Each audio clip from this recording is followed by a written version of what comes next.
got about 30 seconds before the official live broadcast begins. We're doing a sound check here. So as soon as I can hear myself, which hopefully we can do in less than 30 seconds, then we can get the show on the road. Make some last-minute adjustments here. There we go.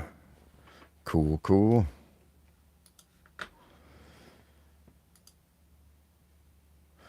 All right, I can hear me. Sound check, sound check. If you have any difficulty hearing my voice, please let me know.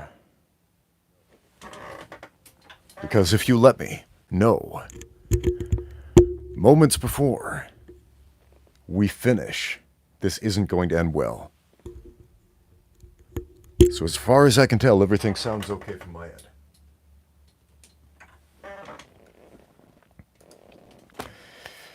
All right, here we go. We are live. Dagwood Dog Woggle says, hey, can I ask for a happy birthday? Happy birthday to you.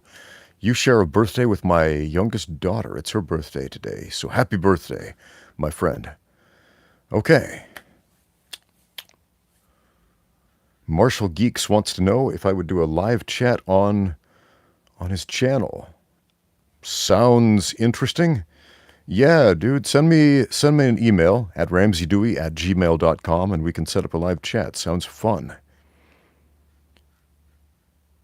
So again, just send me an email, ramseydewey@gmail.com with all your info and we can set up a live chat.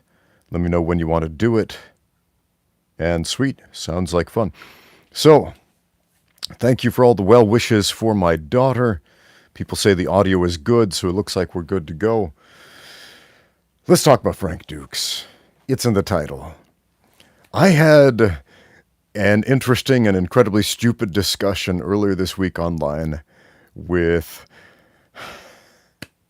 I don't know what to call him, a fan, a troll, somebody who commented on one of my older videos where we were discussing Frank Dux.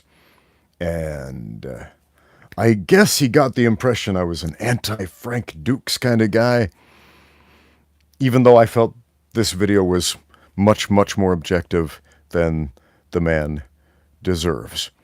But have you seen that footage, that disputed footage, which a lot of Frank Dux fans say, this is Frank Dux Kumite. And it's some old grainy sepia tone footage of a fighter back in the 1970s. It's in Hong Kong or Taiwan somewhere with traditional Chinese characters in the background. And it's some sort of martial arts tournament. It looks like a karate tournament of some kind. And he's kicking and punching. And a few clips, and some people said, this is Frank Dux Kumite. And then the skeptics said, well, hold on a second. Frank Dux claimed that his Kumite took place in the Philippines, or the Bahamas, in the Bahamas.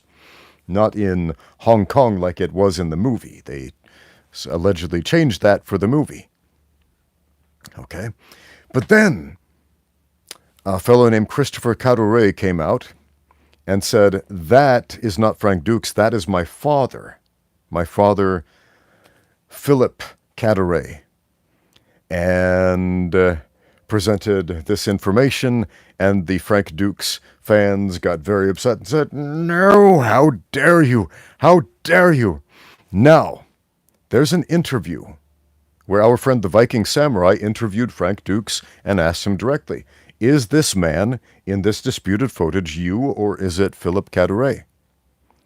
Frank Dux replied, I don't know. I've been all over the world. I've competed in a bunch of martial arts tournaments of various types, and I've received a bunch of blunt force trauma to the head and confessed to suffering from certain degrees of dementia, forgetfulness, in other words. And so his answer was, I don't know. I can't confirm or deny. It's grainy footage. It is low resolution. Looks like something I might have done, but who can say? Now, this is interesting. This is interesting. I'm going to say something that might be kind of controversial. Nobody wants Frank Dukes to be real more than me. And yet, the overwhelming majority of his story doesn't add up. But nobody wants his story to be real more than me. Do you remember watching Bloodsport for the first time? And that movie kind of divided us into two groups of people. We all thought it was kind of awesome when we first saw it. It was a really fun action movie, great martial arts movie for the time. And then at the end, where they said that it was based on a true story and put up this list of Frank Duke's alleged accomplishments about how he had the fastest knockout and he was this heavyweight kumite champion in the secret underground death fighting tournament so many times. And then we all started scratching our heads. And there were two groups of us, those of us who were like, okay, I was on board with a fun movie, but now this sounds crazy and it's not funny anymore. And then the other group, which was like, that still sounds crazy, but I want to believe. Yeah, and a lot of us were very much the same way with Bruce Lee. We saw Bruce Lee's movies. We wanted Bruce Lee to be a martial arts god, and the reality was he's a human being like the rest of us. Sure, he was a talented human being. The difference, Frank Dukes made some outlandish claims. Bruce Lee did not. But the fans of both of these men have made outlandish claims. The fans of Frank Dukes have supported his outlandish claims. The fans of Bruce Lee have put him up on a pedestal that Bruce Lee specifically said, don't put me up on that pedestal. Don't worship me. Don't pretend Jeet Kune Do is something it's not. Otherwise, Jeet Kune Do is dead. Yeah, man. So it's so funny because we have two diametrically opposite people in terms of what they told their fans, and yet the fandom is almost, if not identical. So anyway, I'm having this discussion with this guy, and he tells me that this old footage is definitely not Philip Cadaret. It is indeed Frank Dukes, and he knows this beyond a shadow of a doubt. And so I say to him, well, look, Frank Dukes in a recent interview said that he himself doesn't know, he is unsure of this footage. So if the man in question has doubts, how are you so sure? How are you so sure? It's weird, man. It's weird. Now, this isn't a let's poop on Frank Dukes type of discussion. This is a discussion more about the fandom. Now, there's a lot of footage of Frank Dukes that seems to appear and disappear from the internet.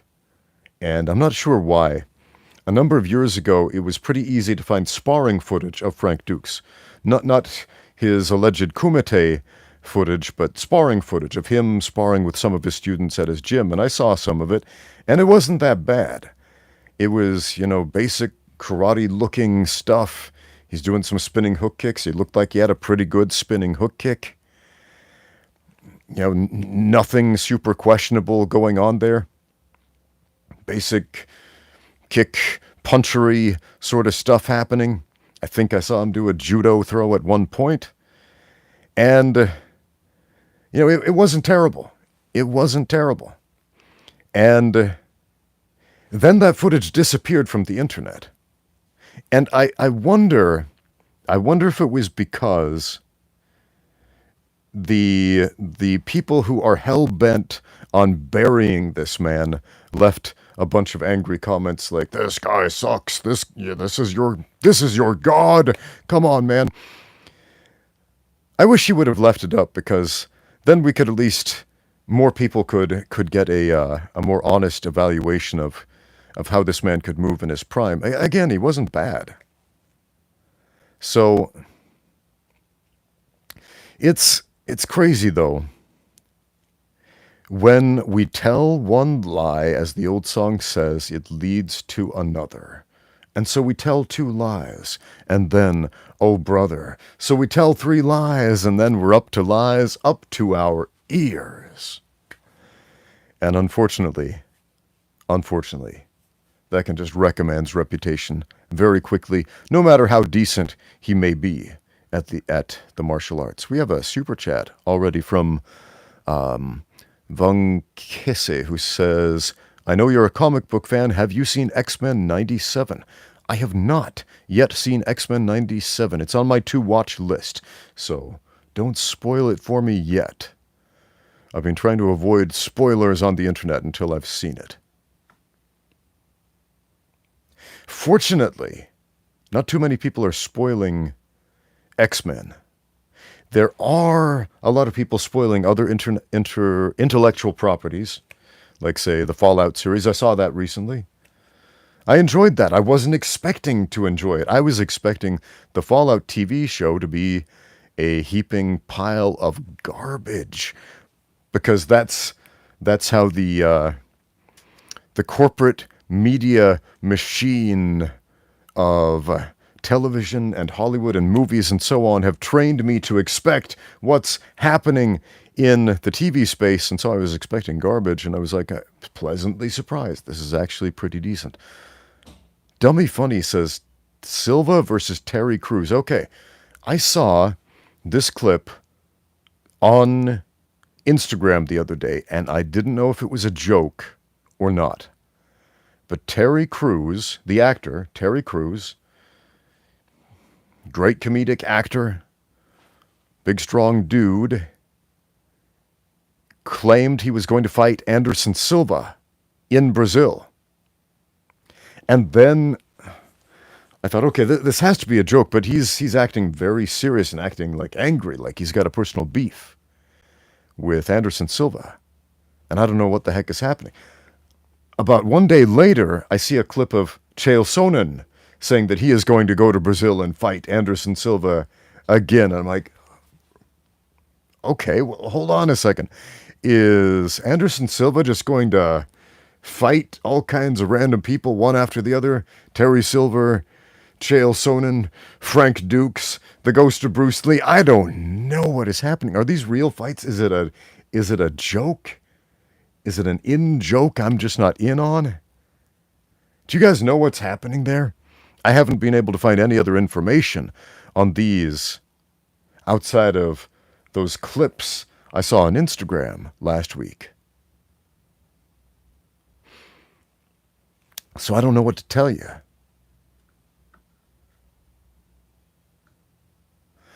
What are my thoughts on Eric Paulson? Says your friend Ben. What are my thoughts on Eric Paulson and some of his catch wrestling techniques he teaches? Eric Paulson's awesome. I like Eric Paulson a lot. Very legit dude. And I will say this with a caveat. And that caveat is, Eric Paulson teaches the things he's good at. And the things Eric Paulson is good at, not all of them are easily developed skills. Some of them are. Some of them are skills that it's like plug in and play stuff. Some of them, however, not easily developed skills. There was a video that I made called, it was one of my episodes of Let's Try Flippy Dippy Instagram Jiu-Jitsu, where we just try out, Jordan Chow and I, we try out a bunch of flippy dippy Instagram jiu-jitsu that we saw on Instagram. And we thought, well, we haven't tried this move out yet. Let's give it a try, see what happens, see if it's a pick up and play move, see if it's something we really need to dial in and practice a whole lot, or see if it's just completely impractical. And we did try one of Eric Paulson's techniques, and it was definitely not one of those pick up and play techniques. Legit move, but it's one of those things you really need to dial in. So he knows what he's doing. He can do the things that he teaches you.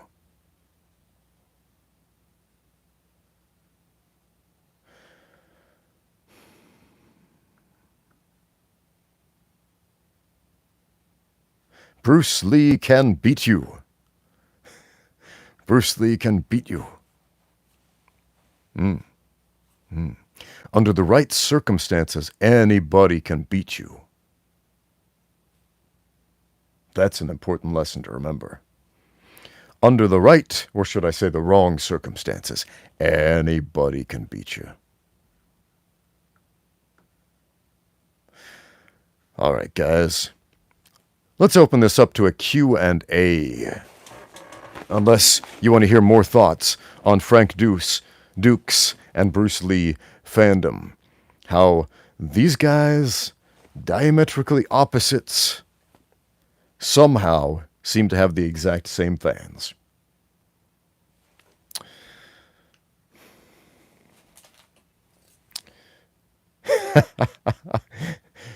Dagwood Dog Woggle says, remember celebrity boxing? I won money on Danny Bonaduce. Do you remember when Danny Bonaduce was young? He starred on an episode of Chips.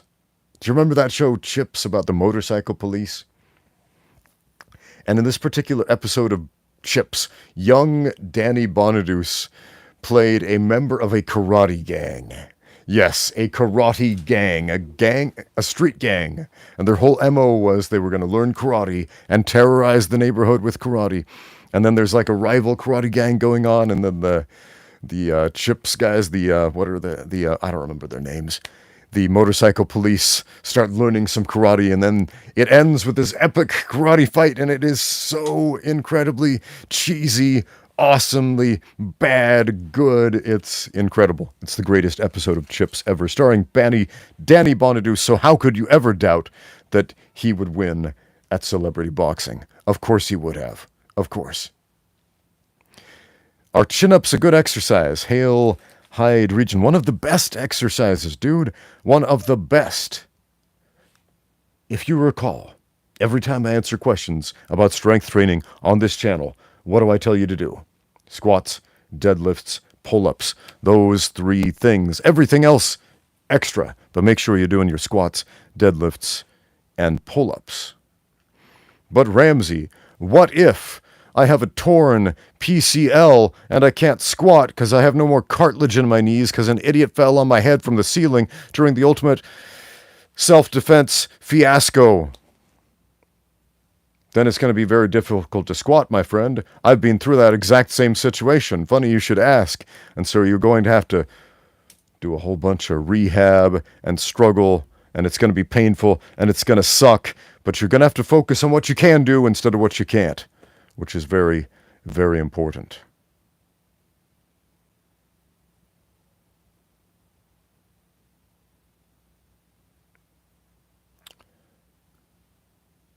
So, Dagwood Donglewood says, I wasn't going to ask about your knee again. Always think about that. I'm just going to pretend you did ask about my knee again. My knee is getting worse.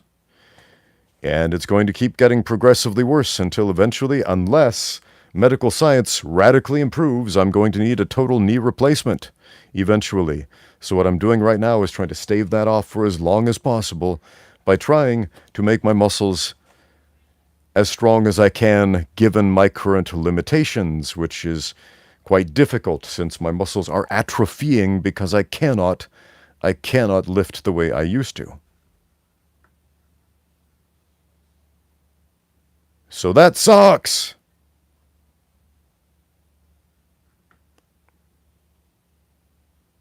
What do I think of hanging for minutes on a pull-up bar? Says, how do you even pronounce this name? Is that a Slavic name? I don't know. It's got backwards N's like the Cyrillic alphabet, but nothing else looks Cyrillic. Hang pulls, just hanging from a bar. It's great. Do it. Especially if you can't do a full pull-up. Yeah, do the hang pulls. It's good for you.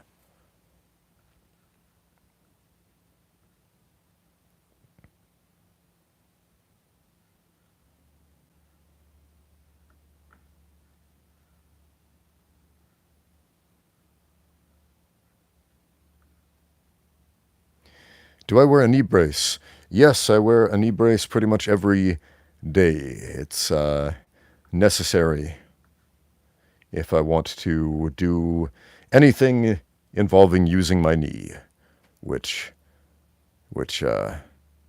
is just about everything in my profession.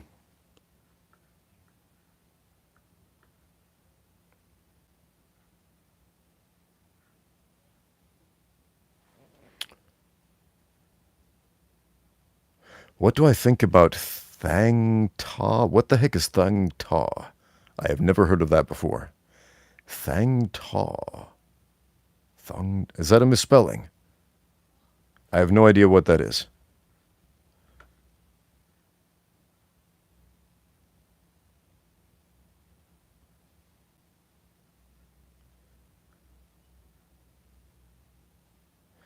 Does the injury hinder my process of coaching? Yes, it does, quite a bit.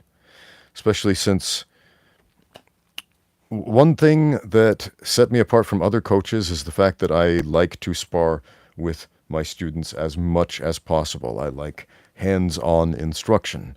And yeah, that hinders it. So what can't I do with my current knee condition? Pretty much everything. Everything is affected to some degree or another. I've got to walk with supports, with walking sticks, basically, because sometimes my knee gives out. I still spar, but with great difficulty and great pain. I cannot squat anymore. It just tears up my knee more than it's already torn up. Yeah, it's there's a lot I can't do. I can't check kicks anymore because my what do you call the shin bone in the front? Is that the tibia or the I don't remember. The shin bone in the front, the one that's connected to the PCL, is no longer connected to the PCL because I don't have a PCL anymore. So it's it moves. So that's not something that can happen. I cannot kick with my left leg with any degree of power, and I cannot, because that's the injured leg, and I cannot kick with my right leg with any degree of power because that is my injured leg is the support leg for kicking. Both are incredibly important. Have I tried acupuncture, Ramsey? Acupuncture will not make my ligaments grow back. It will not make the cartilage in my knee grow back. I'm not worried about pain. Pain I can handle. Pain, whatever. I live with pain. I was born in pain. I will die in pain. Pain, I don't care. I can deal with pain. Pain doesn't stop me from moving. Missing body parts stop me from moving the way I want to. That's the problem.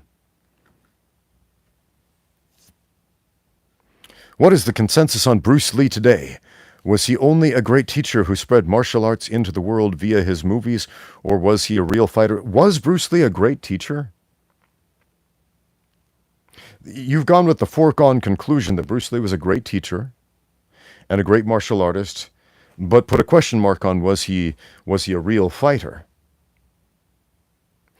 Now, we know for a fact Bruce Lee had at least a couple of fights in his life. Were they amazing, high-caliber fights? Probably not. He had a schoolboy boxing match when he was a teenager, a one-round match with a dude named Gary Elms, and he won a decision on that. And he had a fight with a dude named Wong Jack Man, and there are multiple different accounts of that, but by most accounts it wasn't really that great, and Bruce Lee himself was disappointed with the outcome. So, was he a real fighter? If you get into a fight, technically you're a real fighter. Fighter just means somebody who fights, who has fought. So, sure, he's a real fighter. Was he a really good fighter? We can debate on that all day. But here's I think a more interesting question: was Bruce Lee a great teacher? He was a teacher, but was he a great one? What makes a great teacher? Now, some of his students, after his passing, eulogized Bruce Lee and claimed that he truly was a great teacher. They loved the man. They held him on a very high pedestal. But is that the same thing as being a great teacher? I mean, there are a lot of people. When somebody dies, even somebody you hate, it's hard to say anything bad about that guy. Man, I remember there was this one dude I had beef with, and then he just up and died of a heart attack. And I was like, dang, I can't stay mad at this guy. He's dead. I feel sympathetic for him now. That sucks. I feel bad for his son, for his family. It's like, this, you can't stay mad at the dead. So it makes me think, if you love someone and then they die, we're going to eulogize them above and beyond how we felt about them in life in many ways. So I don't know. I don't know the quality of Bruce Lee's teaching other than what I've actually observed from his writings, from the existing footage of him, etc. And it's hard to make an assessment there. Ultimately, all any of us can say about Bruce Lee was, how did Bruce Lee influence my own life? And in my case, as well as many of you, I saw Bruce Lee's movies, I thought they were cool, and that made me want to learn martial arts. That's how Bruce Lee influenced my life.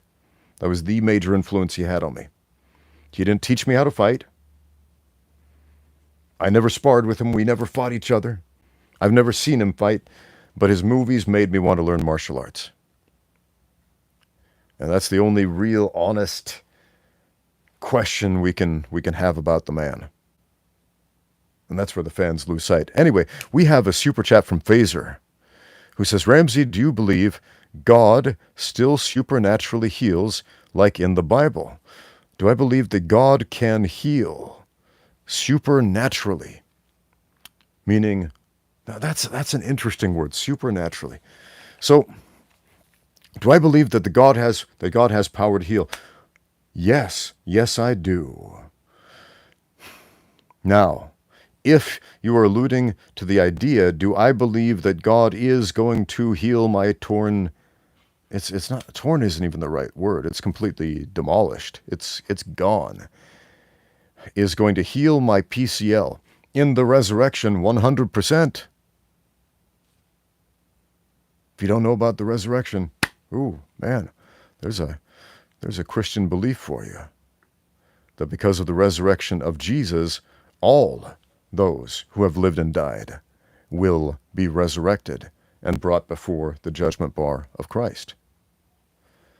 So, regardless of the condition of our body in this life, whether we die peacefully in our sleep, intact, or chewed up, spit out, and full of holes, in the end,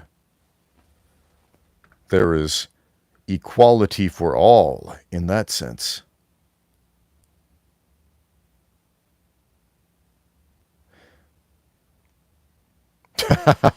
Super chat from Stephen C., who says, Bruce Lee lathered in baby oil versus a sumo wrestler 400 pounds.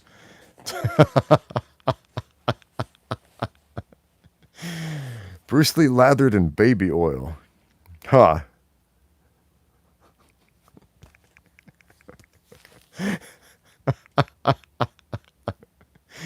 Oh, man. So, there are a couple of big little guy versus sumo wrestler no rules fights that we can watch. For example, Keith Hackney, and it's funny calling him a little guy because he was over 200 pounds. It just happened that he was fighting a guy 3 times his size, so he looked little. Again, Keith Hackney, not a small man by any stretch of the imagination, but again, he was dwarfed by a 600-pound Emmanuel Yarborough. And Yarborough is conditioned for a short match of pushing a guy out of the ring. His entire plan was to try to sit on Hackney and squish him. And Hackney, much more athletic, albeit smaller, was able to come out on top while he broke his own hand, delivering repeated hammer fists to the back of Yarborough's head. Another match, it was a small Japanese fighter, I don't remember the dude's name, who was it all? Yeah, also fought Emmanuel Yarborough. Same guy, same 600-pound sumo. I believe he'd lost a little bit of weight before he had this fight in Japan. And Yarborough managed to actually collapse his body weight on top of the Japanese fighter, who struggled and got loose even without the aid of baby oil. So, would Bruce Lee be able to struggle loose if he was sat upon or laid upon by a giant sumo wrestler? Probably. Especially covered in baby oil. So, who would win? It's tough, man, because there there are a lot of sumotori out there in the like 400-pound range who are actually some pretty scary dudes. Who I think if they started training for other combat sports outside of sumo could do really, really well.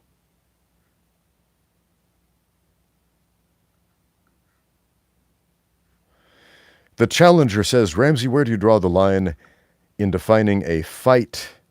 I've seen people call BJJ matches fights, and I've seen people call MMA just a sport. What do you think makes a fight?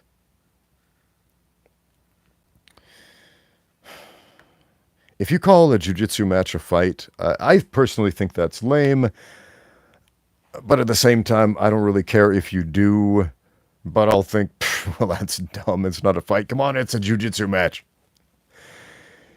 If you've competed in an MMA fight and then hear people calling a jiu-jitsu match a fight, you'll probably also roll your eyes because you'll immediately recognize there's an important difference between a jiu-jitsu match and a fight. Are there inherent dangers in both? Sure, yeah, of course, duh. But where do we draw the line? So you're asking for a very specific definition.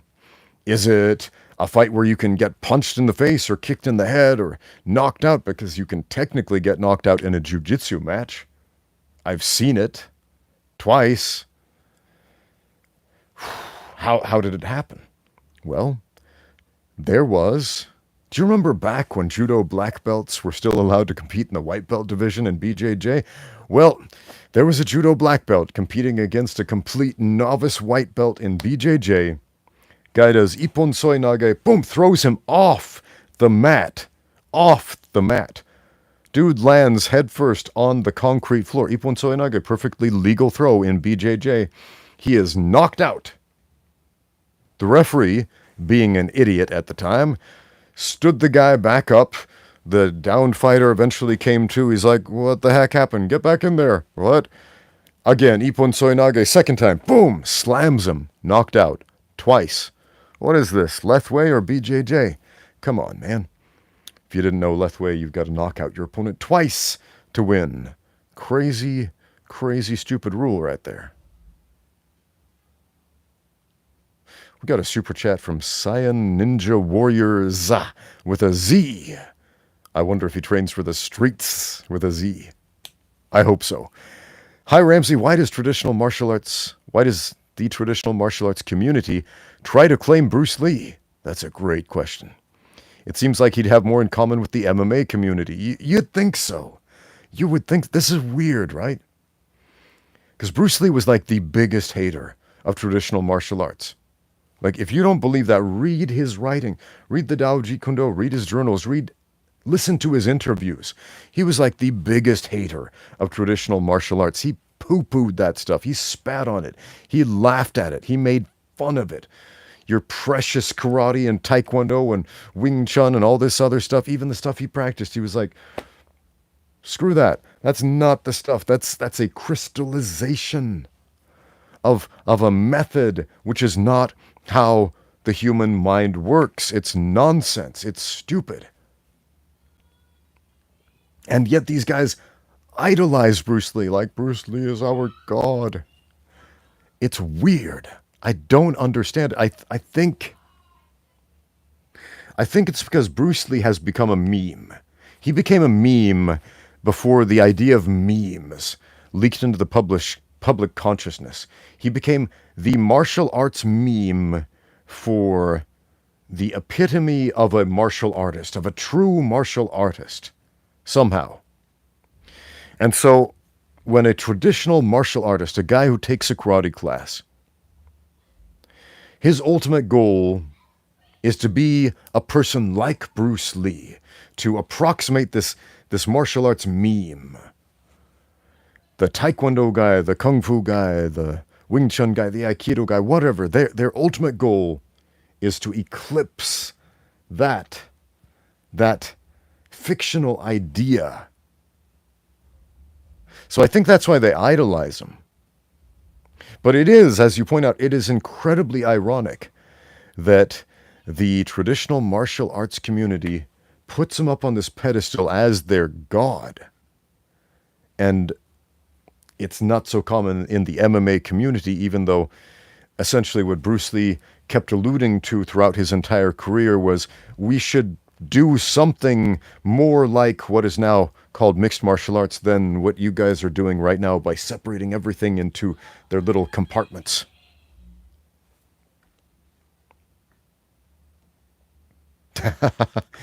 Oh, thanks for the reminder to make the tier list of tier lists videos. I hate tier lists. Yeah, I think I was gonna collab with Jake from Armchair Violence on that one. So I need to email that dude so we can get started on our tier list of tier lists. Look forward to that one. That'll be fun.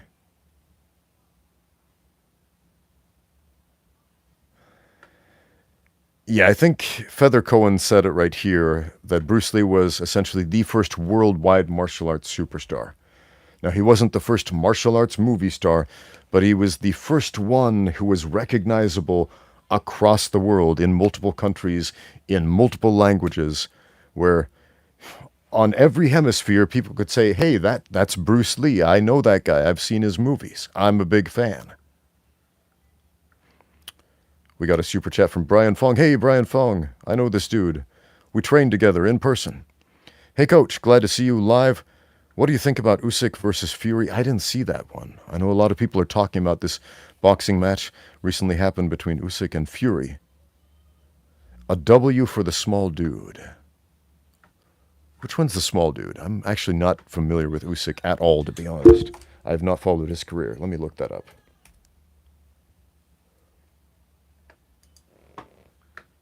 Oleksandr Usyk, Ukrainian professional boxer.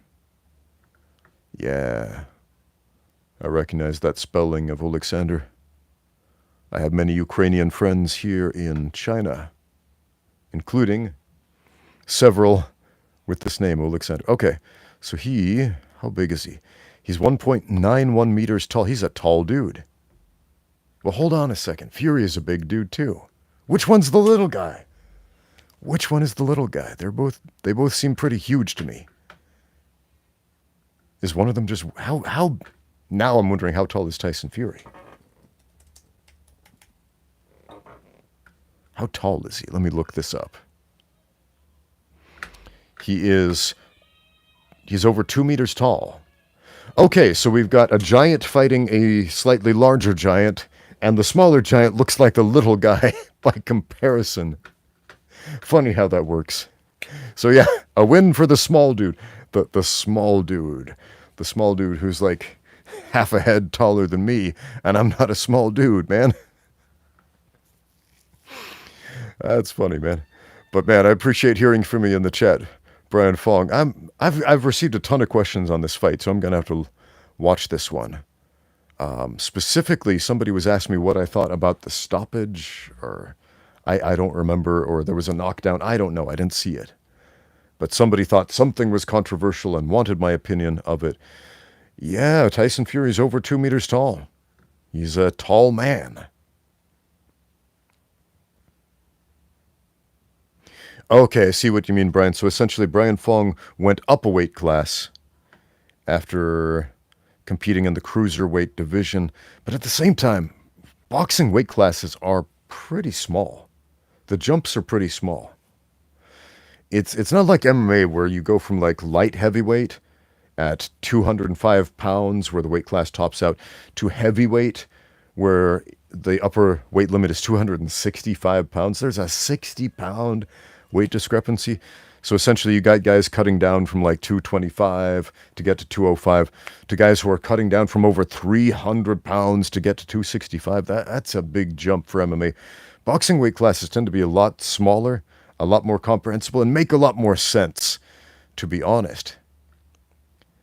But since there are so many more of them, we tend to have so many more boxing world champions.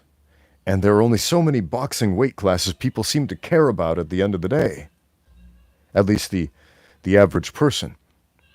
Like, how many of you can name the cruiserweight champion of the world in any of the major boxing organizations, WBA, WBC, etc.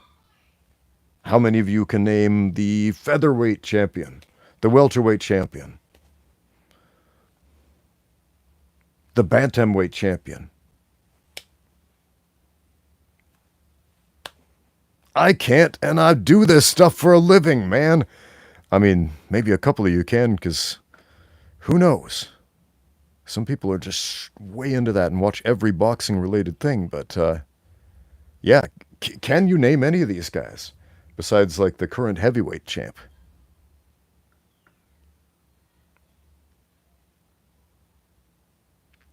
Ah, our friend Radical Trivia is in the chat. Hey man, how you doing? Good to see you here.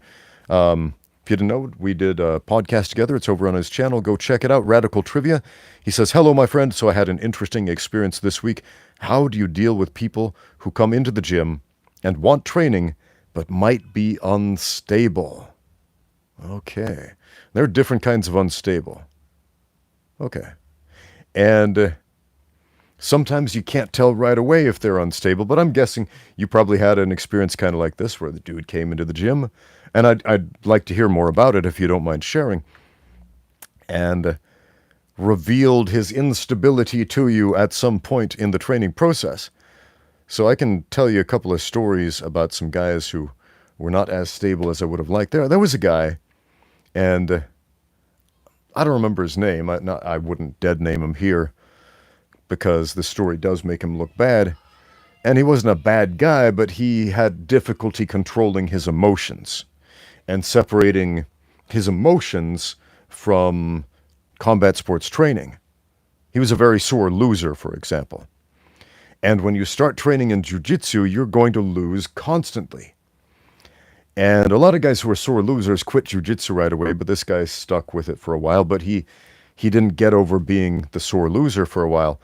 And it started out pretty harmless. He would be like, oh, dang it, I lost again, and slam his fist into the floor, and mostly harmless spats of outrage after getting the wrong side of a roll. But at one point, he was rolling with this younger guy, the guy about 16 years old, and much smaller guy, and he is losing this role. He's being outclassed from the bottom because this younger guy has a really good guard. And he can't pass the guard. He's just getting very frustrated. And so he picks him up and he slams him. Boom. And then he does it again. Boom. And he's trying to do it again, and I run in there and I have to tackle this dude like I'm reffing an MMA fight. Like, stop, what are you doing? This is training, man. Don't try to murder your training partners. And that was, I had to talk with this guy, you know. I said, look, you're going to train like that, we can't have you on the mats. That's a major liability, dude. You need to get control of your emotions. You can't let them control you. And he apologized. He apologized to his training partner. Not that undid the injury, because he injured this dude, man. And he took some time off training, came back a few weeks later, and seemed a lot more chill. I don't know what kind of personal adjustments he made in his life, but he never had that kind of outburst again. So fortunately, this guy was able to contain it after a stern talking to. Unfortunately, most loose cannon type of people don't have that level of self-control to recognize their lack of self-control and that they need some help from the outside to contain that. On a side note, Marshall Geek said, you'd be amazing as the voice of Batman in an animated show. Man, I would love to do that. Please tell me that's a job offer. Man, people always tell me, Ramsey, you should do voiceovers. I do voiceovers. I did one last month for an automobile company here in China. And it was a good gig, had fun with it. But yeah, the offers don't come very often. I would love to do an animated show. I'd love to do like video game voiceovers. I've done that before. But man, if you got some hookups, let me know. Always looking for more. That's the problem with being a voiceover guy, is it's not a 9-to-5 job. You can't just show up to work. You can't just do it whenever you want. You've got to get a job first. And as soon as that job's done, you got to go on the job hunt again and get another one. You're always on the job hunt in the acting industry, any level of acting, especially voice acting. And that's different than film acting in a lot of ways, because film acting, people recognize your face. If you're a famous actor, if you're like a Brad Pitt, a George Clooney, whoever's famous today, I don't know. People will recognize your face and be like, we need this guy's face in the movie. We need his performance. We need his voice. We need his name. People recognize this guy. Very few people know who the voice actors are. You ever wonder what happened to that dude who played Biff in Back to the Future? I was curious about him the other day. I was thinking about the movie Back to the Future, and I was thinking, man, I haven't seen that dude who played Biff in anything since Freaks and Geeks. Do you remember that TV show? He played the coach in this high school comedy that got canceled way too soon because it was awesome. And so I looked up his filmography, and he's been working fairly consistently, but doing mostly voiceover work for animated shows, video games, cartoons, that sort of stuff. And that kind of surprised me. I actually have seen a bunch of the stuff he's done and was completely unaware of the fact that it was him. So yeah, Biff, he's out there doing voiceovers and stuff. But that was a big aside. We're still addressing Radical Trivia's question here. How do we deal with unstable people in the gym? Now, I would say first and foremost, as if you don't own the gym, if you're not operating the gym, if you're not coaching the classes, it's not necessarily your responsibility to deal with the unstable person. You show up to have a good time at jiu-jitsu class, to learn jiu-jitsu. You don't show up to be abused physically, emotionally, etc. by the patrons of the jiu-jitsu class, right?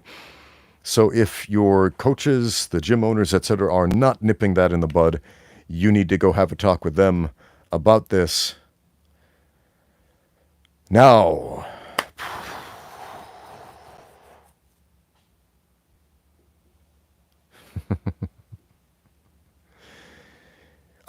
so you are the coach. Okay.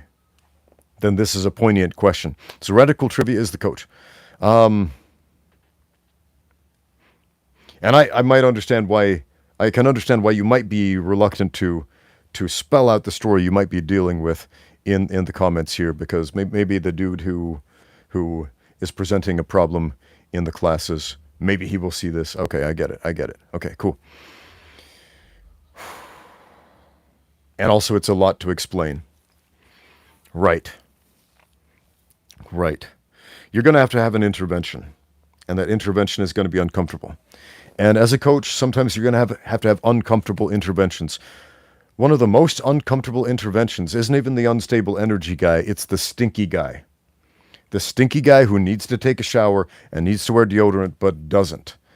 Who shows up smelling rank and foul. And yeah, have you had this experience? I've had this experience. Nobody wants to be the messenger and tell this guy, dude, we can't have you on the mats like this. Please shower before training. But you have to do it. And I know we want to win a popularity contest with our students because we don't just want them to like us, but we rely on these guys for our livelihood. But at the same time, if you have somebody who's causing problems in the gym, who's fumigating everybody, killing them with their stink, or slamming them into the mats, or being unstable, or scaring people away one way or another, this is not good for your business. So you have to address it. You have to bite that bullet and address it. I would say one of the most important things you can do running a gym or running a class is kick some people out. And I know that's like the last thing you want to do. I've done it a few times, fortunately not a lot, but I've had to do it a few times where I've had to kick people out of the gym, and I honestly wish I would have done it more. I honestly wish I would have done it more in the past. It would have saved me a lot of trouble, and it would have helped me retain a lot more students. There was one point, I'll tell you a story I regret. There was a guy in the class, and he was a longtime student of mine, and when I interacted with him, you know, he seemed okay, seemed cool, but we had a bunch of new female students join the gym, and they contacted me privately and said, "Hey, this guy has been harassing us privately and also at the gym, and it's this guy's trouble, man. Can you intervene?" And you know, I talked to him, but I was like, no, it's my longtime student. It's not a big deal. But it turned out it was a big deal. And every one of these female students left the gym. And I honestly wish I would have had the intestinal fortitude to pull this guy aside and say, "Look, you can't do this here. You're out." And yeah, man, it's like ripping off a Band-Aid. Sometimes we have to do it. You got to fire some people from your gym sometimes. Now, I told a story in one of my more popular videos called Crazy Guy at the Gym Goes Nuts. And I don't know why people love this video so much, but I told the story about this dude comes into the gym and he trains for about a week and a half. And then we do some very light touch sparring. And he's sparring with one of my more experienced students, a guy with an extreme amount of control, a guy I would trust to spar with my children. And new guy gets tapped in the leg with a leg kick. Tapped. And he starts throwing a fit. This is the worst thing ever. I'm going to sue you.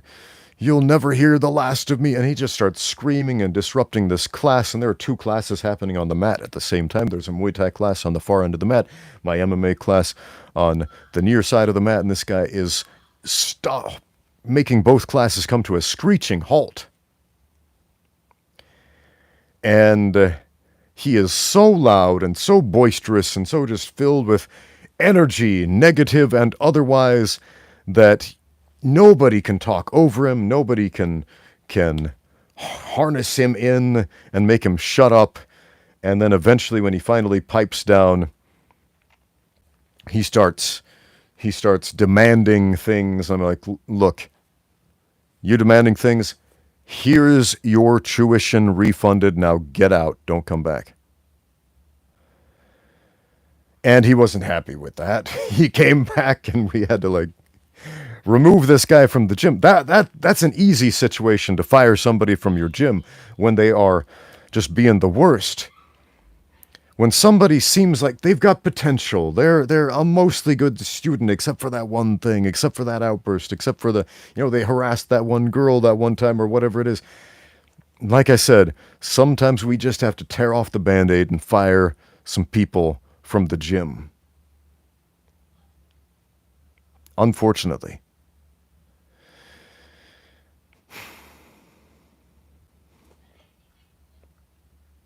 So, again, I don't have the details on your story, but good luck. I hope that was helpful. And yeah, if you got senior coaches in the gym, talk to them about that. Come to a consensus. Have a powwow. I hope it works out. All right, guys. What other questions do we have? Oh, wait.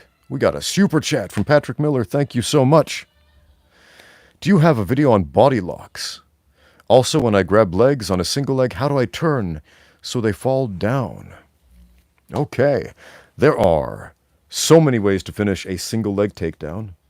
And I've got videos about a few dozen of them up on this channel.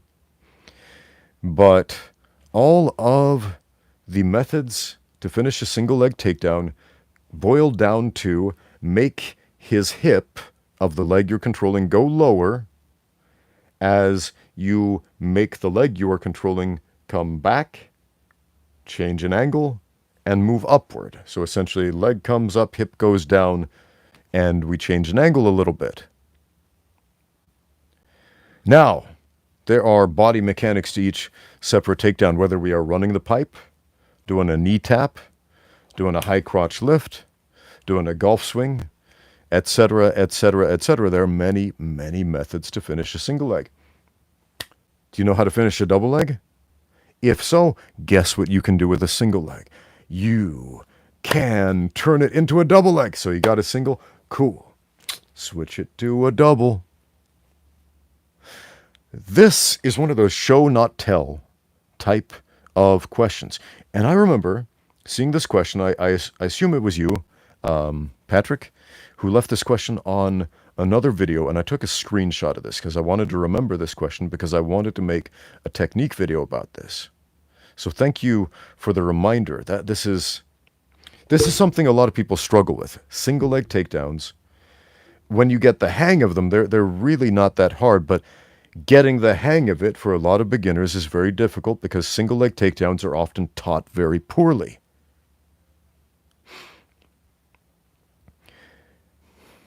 So, yeah, I do have some videos on certain types of body locks. Now, when you say body lock, what specifically do you mean? Because that word is used in association with many different techniques, like a body lock guard pass, for example. Body lock takedown. Got a video on that. So if you have a specific question about body locks, please let me know. So, yeah, I am going to make a dedicated video on methods and principles for finishing single leg takedowns. I hope you enjoy that when that comes out. So, haven't filmed that one yet, but I do appreciate the reminder of that. Thanks so much for the question, Patrick. Now, I do have a couple of videos. You might want to watch my video on the golf swing takedown. I don't know if I have a dedicated video on running the pipe, even though that's the one that generally tends to confuse people. And there are some good videos about that one, and there are some absolute trash videos that claim to be good ones and have lots of views about finishing a single leg, running the pipe or otherwise. So just Googling that on YouTube is going to be a pretty mixed bag of technique. But that is a technique I am good at doing and good at teaching. So I look forward to making that video for you.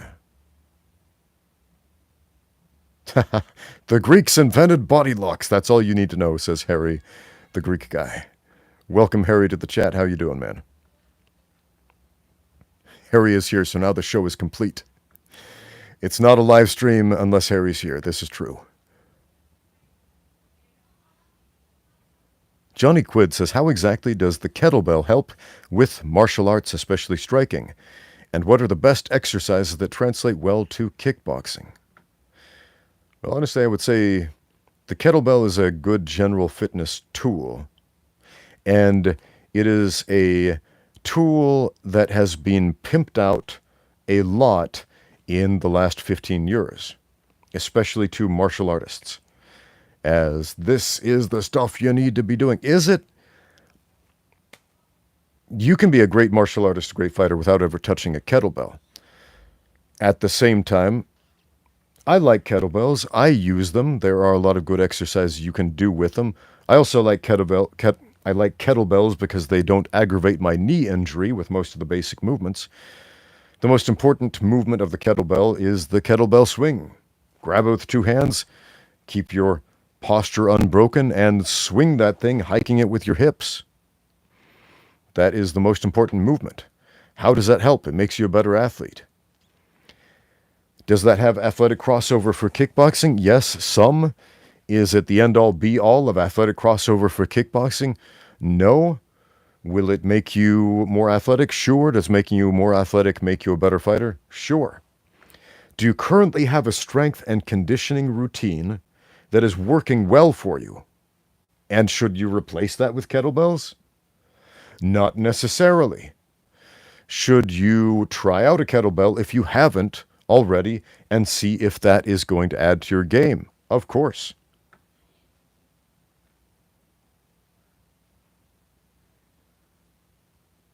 So what muscles? Okay, Johnny Quid clarifies the question a little bit more. What muscles... Hold on. Things scrolling automatically on me. I'm more interested in what muscles have a role in striking, and how does the kettlebell help with developing the muscles in question? Okay. As far as the double-handed swing, or the single-handed swing, or the kettlebell snatch, or most other kettlebell movements start from hip drive. And if you are an experienced striker, you might notice hip drive has a whole lot to do with striking. Whether we are punching or kicking, we are engaging the hips in a violent fashion, which is also what we're doing with a kettlebell. Now, the mechanical process is a little different because with kicking or punching, we are moving one hip forward, one hip back, one shoulder forward, one shoulder back, whereas with a kettlebell, we're moving them both at the same time. However, again, the kettlebell swing is a very good exercise for helping to develop power, explosive power, in the hips. So, give it a try. Let me know what you think.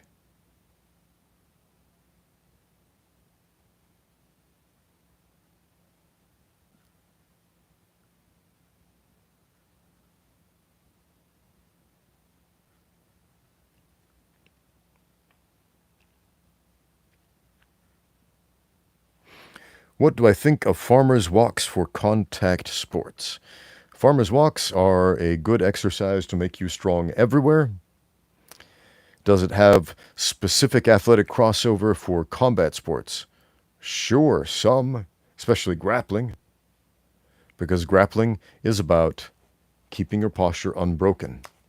If you're doing a farmer walk, carrying some heavy things in your hands, especially if you're doing an overhead carry, oh boy, you got to have good posture for that.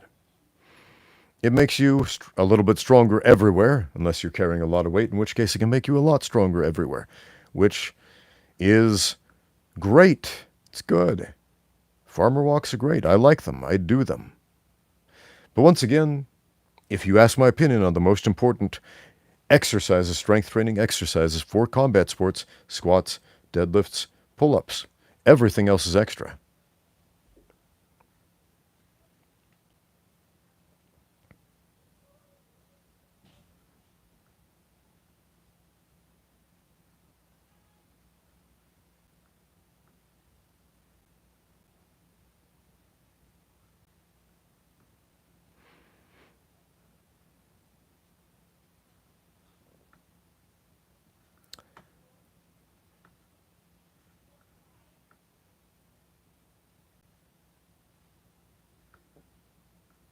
How effective is yaw yawn? Filipino kickboxing. Never heard of it. But these are funny questions. How effective is this, that, or the other? If we're speaking generally about a martial arts style or system,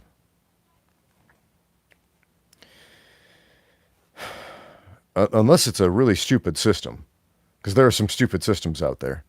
Fortunately, those tend to get weeded out. But yeah, man. How effective are you at fighting? That's the real question. How effective are you at fighting? You can argue all day. How effective is a spinning hook kick in MMA? For a very long time, people thought, oh, that's dumb. Nobody will ever land a spinning hook kick in MMA. And then that one Brazilian dude landed the first spinning hook kick knockout in the UFC, and everybody peed their pants over it. And since then, everybody's been doing it. You have to see the thing happen before you can believe that it can happen, weirdly.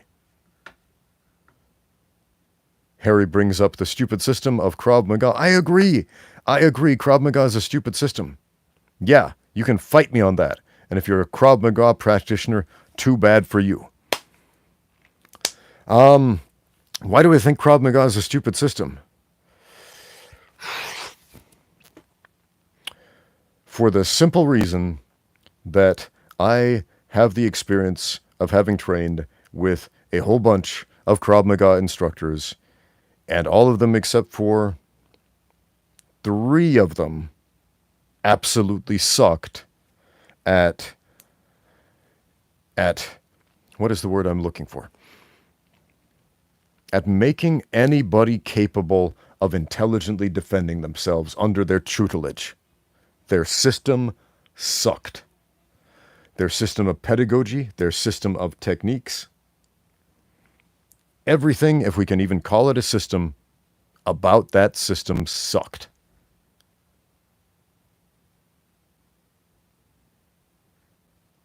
Are there outliers who go by the same name? Sure. I already mentioned 3 of them.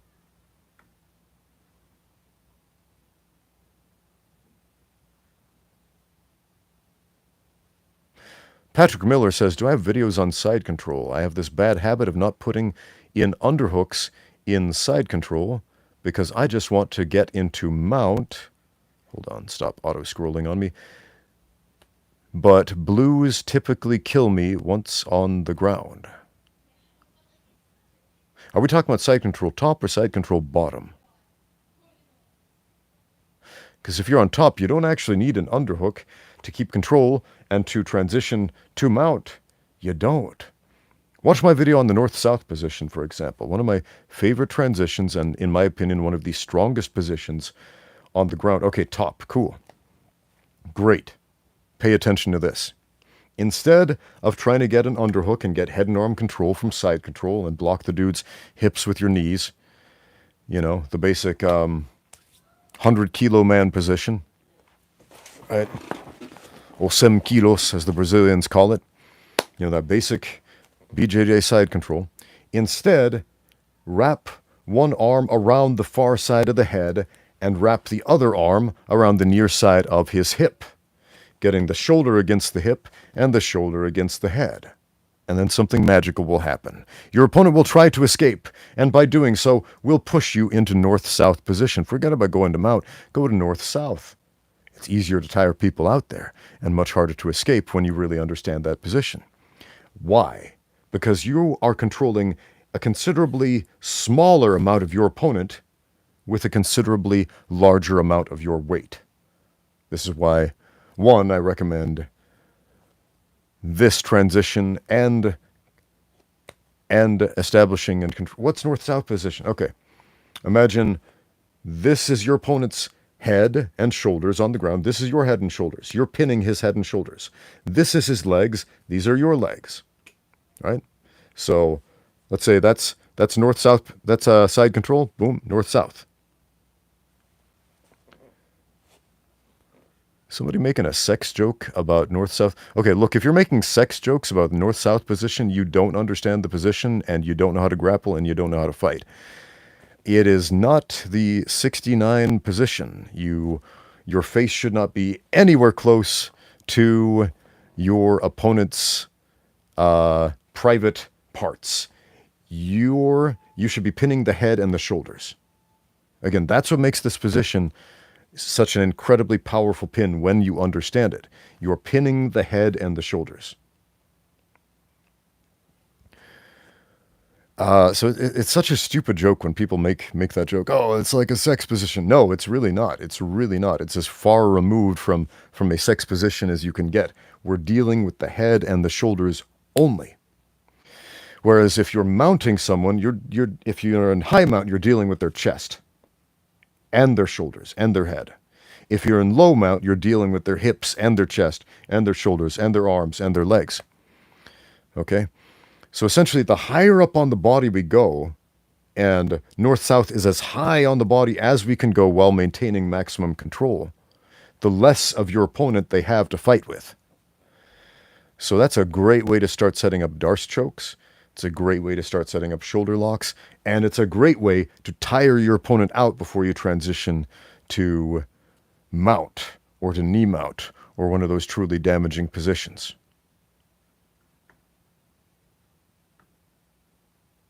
So I do have some videos on side control.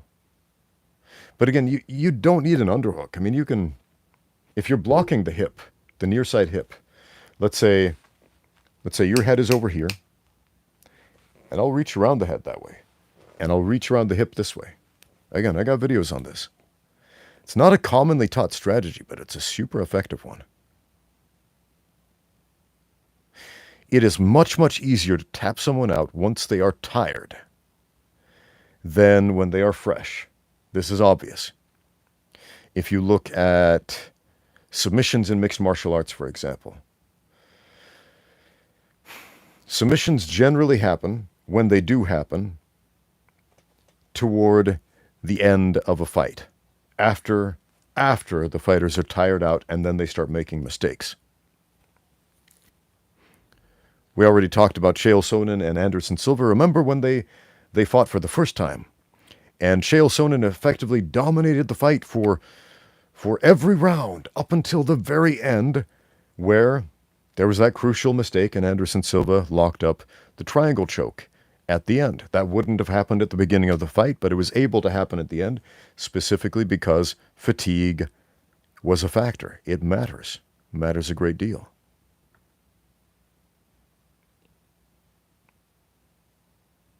And I've seen that same exact outcome a number of times in a bunch of other fights, man. A guy absolutely dominating. Man, this happened with a fight I was judging. What's his name? George. He's a great coach. He used to work at Tiger Muay Thai. George. What is George's last name? Dang, this is going to bug me until I remember. Anyway, so this dude, George, he's an awesome wrestler. Used to coach over at Tiger Muay Thai. I don't remember where he's coaching now. But he was fighting over in Xi'an, China, and I was judging this fight. He's winning every round, 5 rounds, championship fight, right? Dominating. Exact same situation as Chael Sonnen versus Anderson Silva. And these guys are just fighting their hearts out. There's blood everywhere. And at the very last minute, just a minor slip because of the fatigue, boom, triangle slips in. And that's the end of it. And, yeah, man. A lot of epic fights come down to that one little thing. Now imagine for a minute, if instead of tiring the guy out from the guard, where you have to work and defend the sweep and defend the submission and occasionally hit him in the face, imagine you can put him into a position where he can literally do nothing to you except waste his energy trying to escape. And after he's wasted his energy trying to escape, you move from that position to another dominant position where you can effectively finish the fight. Doesn't that sound like a great deal? It is. It absolutely is. It's no joke, man. North-South is no joke when you do it the right way.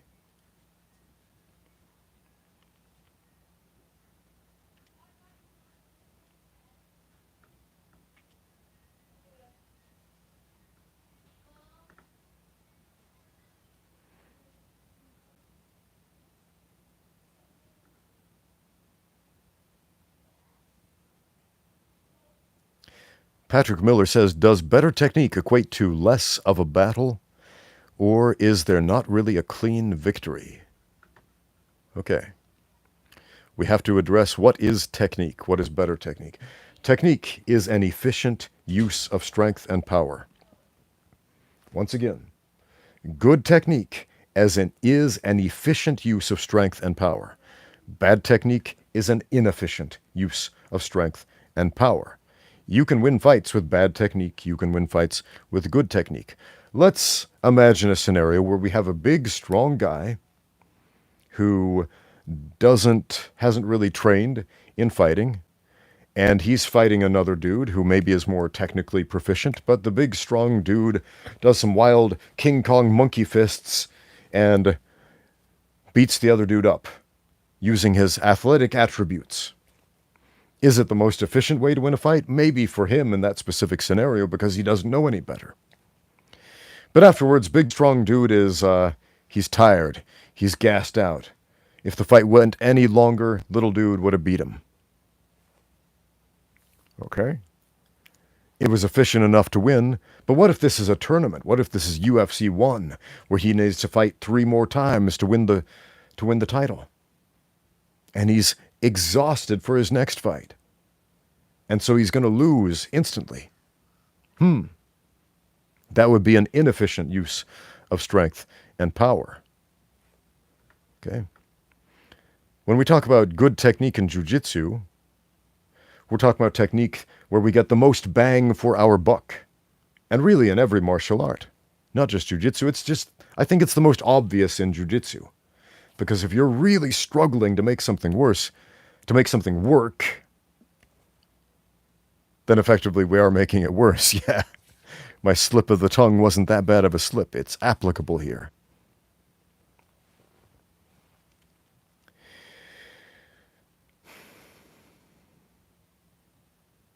So is there a definition for an effective martial art?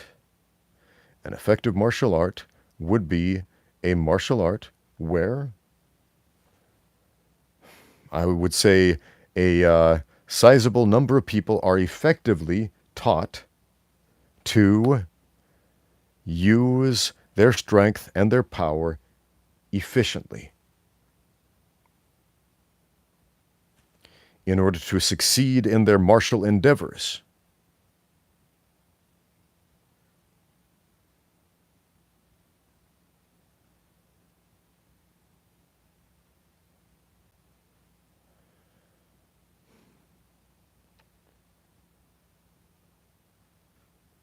I've seen this question floating around the internet lately.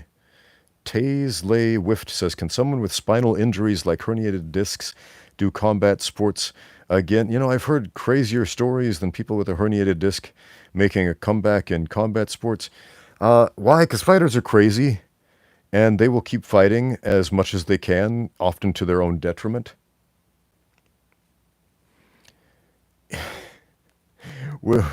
We'll get our arms chopped off and stitch them back on and say, I'm ready for round 2, throw it at me. And that might not be a good idea, but we'll keep doing it because we're idiots. We're tough idiots is what it comes down to. Can you do it? You can. Should you do it? That's the question we need to be asking. If you ask a medical professional, can or should I compete in a combat sport with herniated discs, look, doctors are going to tell you, remember, their first rule is first do no harm. And if they're telling you, yeah, I endorse you going out doing this thing that is going to harm you, doctors aren't going to do that. In good conscience, they cannot.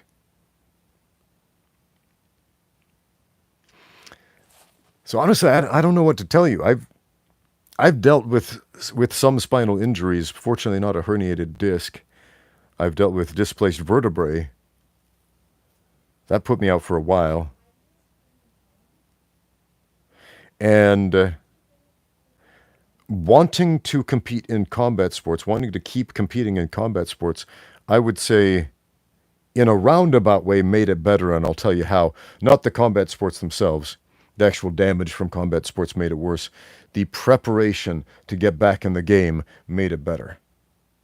Essentially, I forced myself to rehab because I wanted to be able to get back in the cage. So I was in this pretty horrific car accident. My car was totaled. My spine was jacked up. My neck was jacked up. It was pretty bad. And I had a fight that weekend, and I had to cancel that fight. And I was thinking, man, and I remember the promoter called me the next week and said, hey, we got another fight if you can do it. I wanted to do it, but it was like, I'm seriously injured. I don't know if I'll ever be able to fight again, but I don't accept that answer. So again, I forced myself into rehab and met with some professionals who gave me some very good advice on strength training. It's not just about doing some magical little treatment that's going to make you better. It's about developing a lifelong pursuit of fitness. Make yourself as strong as you can to hold up the injury, to support you in every way you can, to stave off the degradation of your body for as long as you can. And so in that way, it worked out for me because to this day, my spine doesn't give me problems anymore. But then again, I don't have a herniated disc, never had. I had different spinal issues.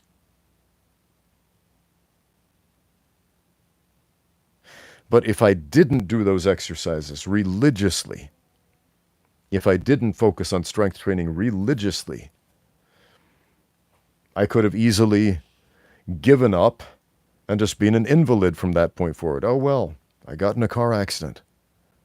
My spine's jacked up. My neck's jacked up. I'm disabled. Boo-hoo.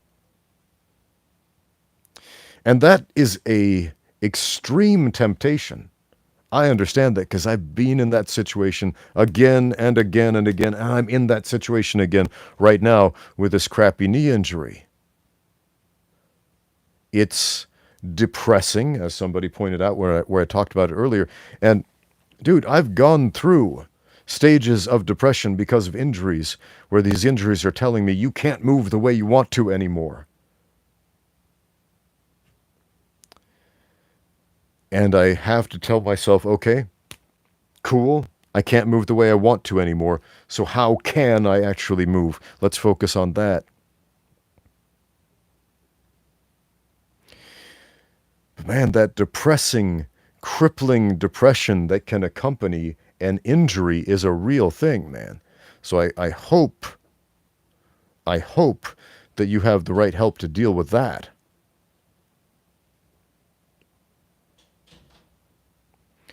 And the fact that I've been able to deal with, spinal injuries, neck injuries, partial blindness, my goodness. This gives me hope that, okay, it's just a knee injury that's affecting every aspect of my life. But you know what? I've dealt with injuries that affected every aspect of my life before. This isn't new.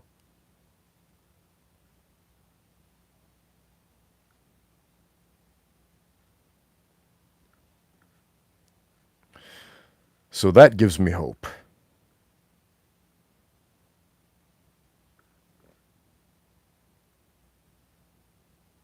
Oh, Sweet Martial Geeks sent me an email about the live stream. Hopefully we'll get that going pretty soon.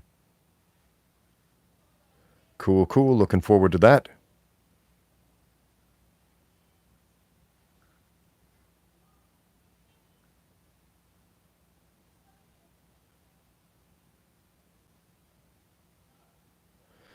Tom Bombadillo, are you a Lord of the Rings fan? Because it sounds like you are. If so, you're in good company here. Tom Bombadillo says, I always wonder if injuries now are going to haunt me when I'm older. Is it worth it? Well, yeah, man. Of course they are.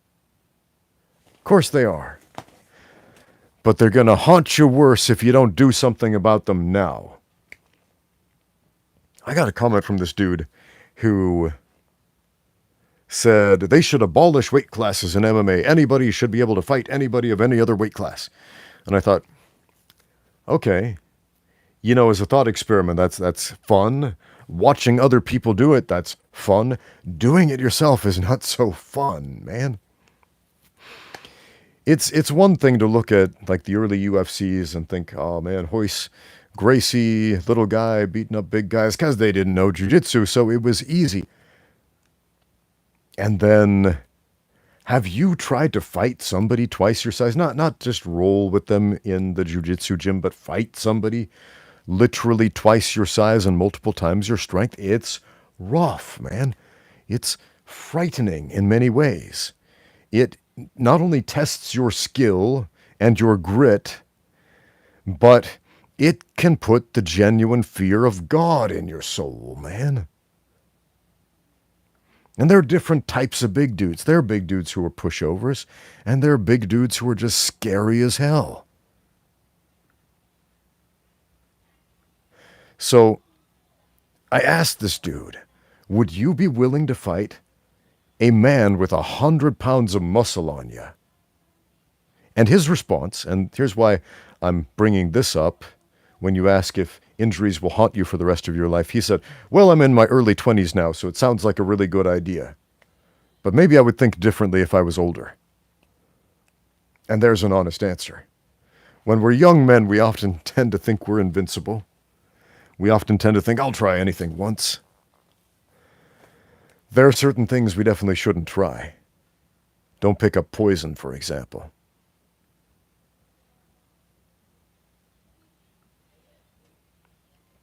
Oh, here's a thought experiment from Dolini Planini, who says Dukes would TKO Lee easy. Okay, let's discuss this. What would happen if Frank Dukes fought Bruce Lee? Let's talk about first if the real guys actually fought each other. Real Bruce Lee, real historical Frank Dukes, as far as we understand him. And also, what if fictional Bruce Lee, idolized by the Church of Jeet-Kune-Do, and fictional Frank Dukes, who did everything that Frank Dukes and his fans claimed that he did. You know, won all the kumites with split-second knockouts, etc., etc. Blood sport in real life. If those guys fought each other, what would happen? What would happen?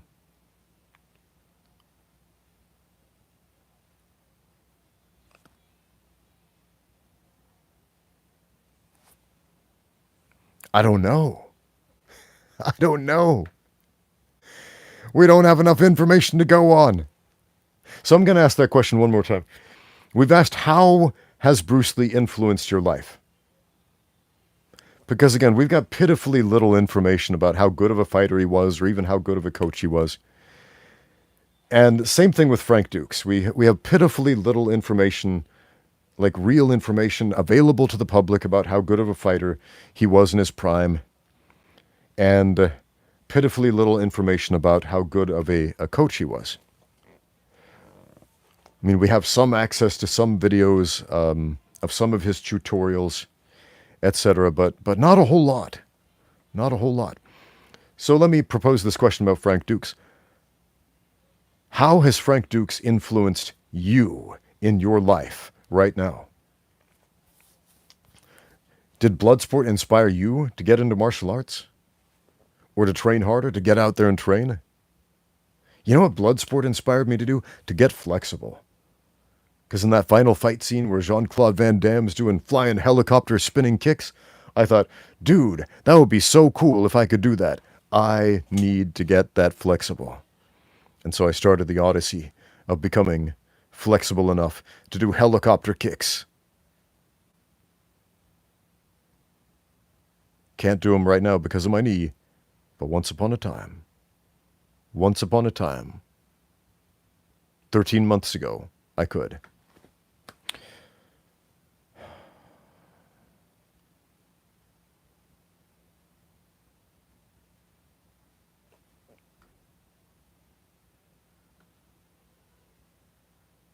Oh, sweet, there's a Lord of the Rings discussion going on in the chat. Oh, Harry's in on this. Harry, the Greek guy. Please tell me the Greeks invented Lord of the Rings. Actually, I'll beat you to it. The Greeks actually did invent Lord of the Rings, Harry, and everybody listening. Have you heard the story of the Ring of Gyges? That is the story the One Ring is actually partially based upon. The Ring of Gyges, interesting story, often quoted by philosophers, is this old Greek story about this shepherd, and he goes out and he finds this skeleton of a giant, and it has a ring. And he takes the ring and puts it on and finds that whenever he wears the ring, he becomes invisible. And with this newfound power of invisibility, anonymity that comes with it, he decides, well, I'm going to abuse this power and do some evil things. And so, was Gyges the shepherd, or was that the guy he got the ring off of? I don't remember. But he goes out and abuses this power, kills the king, marries the queen, becomes the king, and essentially this power corrupts him. It's essentially the story from whence that phrase, absolute power corrupts absolutely, comes from. And we see this mirrored with the Ring of Sauron, the One Ring, where this ring grants anonymity to the user, and along with that anonymity, great power, but ultimately corrupts them to become just like Sauron, just another dark lord tempted to misuse the power of the ring, because what else are you going to do with that specific power? Now, you could probably use your imaginations and come up with stuff, but Gandalf suggested that too. Like, with this ring, I could think up all kinds of wonderful things to do with it, but ultimately, I know the result. I know how this story ends. So Gandalf refuses to touch it. And one of my favorite characters in the book, not so much in the movie version was different, but Faramir in the books was so cool because he instantly recognized what the ring was, and he said, if I saw that ring free for the taking in the middle of the road, I would not only not go near it, I wouldn't touch it with a 10-foot pole, because I know the road that leads down. And that's not who I am. I am a man of nobility. Sweet, we got a super chat from Skip, who says, is Dukes the only person in the martial arts community to claim to fight and won in the Kumite? Are there others? I see Benny the Jet on Viking Samurai say he possibly did unknowingly. Okay, I know the interview you're talking about. So, Frank Dukes is he's the only guy I've heard of who specifically claimed that he competed in this secret underground death fighting tournament that was specifically called the Kumite, which just means sparring in Japanese. Now, I heard the interview with Benny the Jet, where he said he was invited to do some sort of tournament, and it turned out to be kind of a seedy sort of thing, and he beat some dude and hightailed it out of there. And Viking Samurai said something like, that sounds like Frank Duke's Kumite. And Benny the Jet says something, yeah, who knows? Who knows? But yeah, he tells a story about kind of a secret underground fight he got roped into. Now, there are a lot of guys who claim to have done secret underground fights. And secret underground fights doesn't mean they're like badass, like the sort of things you see in the movies. Like, man, when I was in college, I went to BYU, Brigham Young University, a school run by the Church of Jesus Christ of Latter-day Saints, the most conservative university in America. And in Provo, Utah, where this school was, back in the early 90s, not early 90s, mid-90s, like 1996, these guys started a club called the Provo Fight Club, where they would have these secret underground fights. But they weren't badass. They were essentially a bunch of dudes who just wanted to blow off steam and put off boxing gloves and had no idea what they were doing and just went ham on each other.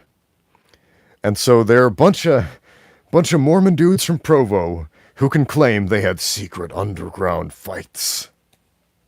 And they did. They had illegal secret underground fights close to BYU campus, man. Somebody should make a movie about that and totally embellish everything way more than Frank Dukes did, and that would be amazing. The Provo Fight Club, the movie. I want to watch that now. I'm going to write that movie. Sell the script to Hollywood, and demand that as part of my payment, I be the voiceover guy in the trailer. In a world where there are secret underground death fighting tournaments in Provo, Utah. Only one man can stop them. Anyway. So anyway, that's how the Greeks invented Lord of the Rings. You're welcome, Harry. You can have that one for free.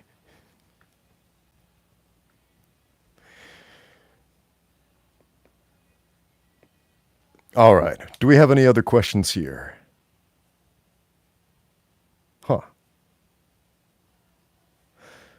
John 50 says, I always wondered why Don Wilson seems cool with Stephen Hayes. I don't know how to pronounce that dude's name, but the ninja guy, I know who you're talking about. When Bujinkan is BS2. Yeah. So if you're not familiar, Don Wilson definitely had some beef with Frank Dukes and called him out publicly, called him out on the internet on his claims. And it was interesting. Like a couple of years ago, this happened on Facebook. There was a Facebook back and forth between Don Wilson and Frank Dukes. And all Don Wilson did at first was quote Frank Dukes. This is what Frank Dukes said. These are his claims.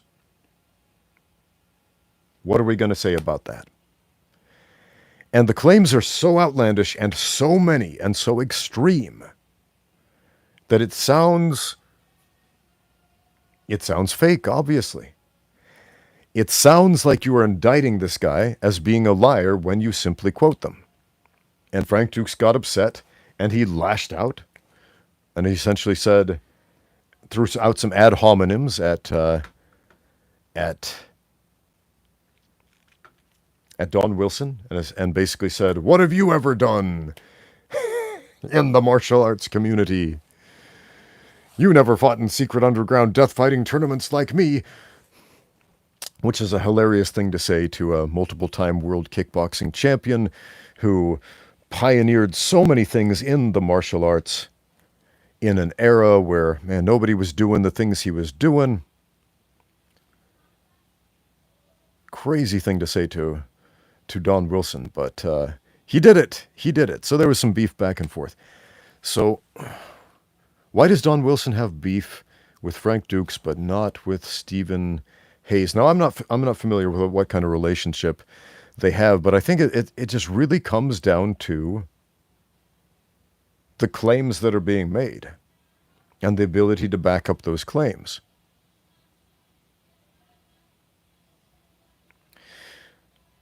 Now, I can think of all kinds of different ways where Frank Dukes could make the same claims, but save face.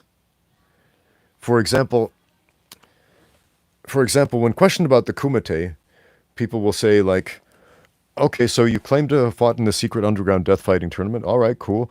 Do you have any proof of it?" And Frank Dukes will say, "Yes, there are videos of it. There are film reels I have in a secret safe, which I only show to my best students, to my upper black belts." Okay, let's interview those guys. Have you seen the secret footage? What? And the whole system seems to fall apart. Now, if instead somebody said, "So, do you have any proof of the kumite?" "Nope, sorry, I don't." Well, at least that would be honest. An honest admission about a highly fabricated story. I don't know, man. Can we get on a rant about Trek being better than Star Wars? Yes. Thank you, Martial Geeks, who just sent in the best super chat ever. Can we get on a rant about Star Trek being better than Star Wars? Yes, we can. I am tired of pretending that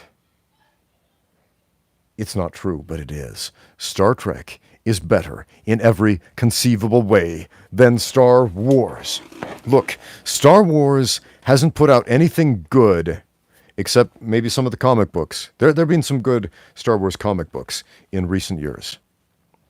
But as far as film and TV proper, well, okay. There were a few moments in film and TV that were okay, but I would say as far as the canonical movies of Star Wars, the canonical movies, which is what most people think of when they hear Star Wars. They're not thinking about the expanded universe or whatever. They're not thinking about Star Wars Legends, none of that stuff. They're thinking about the movies.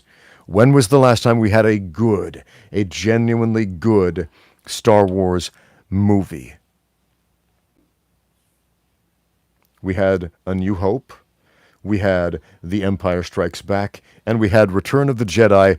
Everything else after that went downhill. When the prequels came out, people got all excited because they were like, "Oh, wow, remember those cool Star Wars movies from back in the day?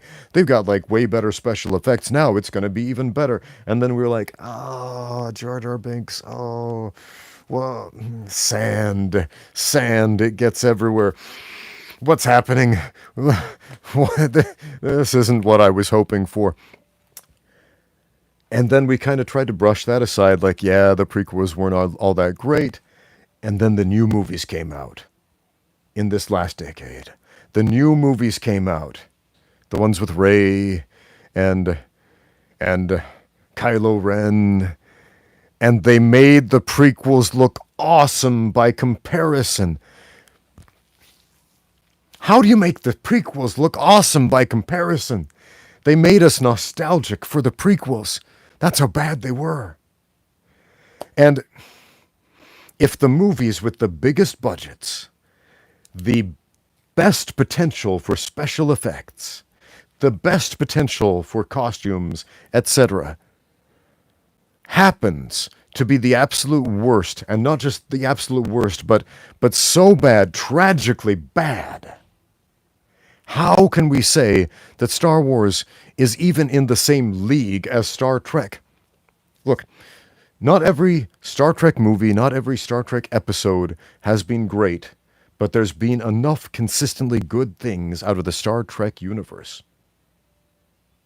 that we can objectively say, Star Trek is objectively better than Star Wars. Star Wars had 3 good movies. Star Wars had some good comic book runs, which most Star Wars fans don't even read. Okay? Maybe they had a couple of good episodes of some TV shows. Other than that, not much. Star Trek, the original series, awesome. Every single episode. I don't care what you say. Devil in the Dark rules, man. Star Trek was awesome. The original series, man, I love it. I love it so much. And then they made the movies. Star Trek the Motion Picture. Now, people have mixed feelings about this because it took a lot of beats from 2001: A Space Odyssey. And so there were a lot of long, drawn-out special effect sequences. And if we watch it through a modern lens, we can say, oh, it's long and boring. If we understand the time that this came out in and how revolutionary these special effects were and how the special effects artists were showing their work, like, look at this stuff, man, this is state of the art. It was mind-blowing back then. I like Star Trek the Motion Picture. But if you're going to bring a new fan into the Star Trek universe, watch the movies in this order. Star Trek 2, Star Trek 3, Star Trek 4, Star Trek 6, and then circle back and watch Star Trek the Motion Picture and Star Trek 5. Okay? I don't hate Star Trek 5 like some fans do. I actually like it a lot. But I would say it's one of the weaker movies. Okay? And then we've got Star Trek The Next Generation, which was awesome, and they made some awesome movies and some okay movies out of the bunch. But it was good. It was good, consistent good stuff from Star Trek The Next Generation. And you know, I didn't like Voyager when it first came out, but after the first couple of seasons, it started getting really good. I didn't care for Star Trek Deep Space Nine very much, and I still don't, because it diverged from the regular episodic Star Trek formula, but that brought in a whole new group of fans who say it was the greatest thing in the whole series. And I can respect that. That's fine. When you have a large swath of the fandom who says, Star Trek Deep Space Nine was awesome and I love it, and others who were like, I didn't really care for it, that's okay. But look, nobody in Star Wars fandom says, The Last Jedi was the best movie ever. Oh, I love it so much. Nobody says that.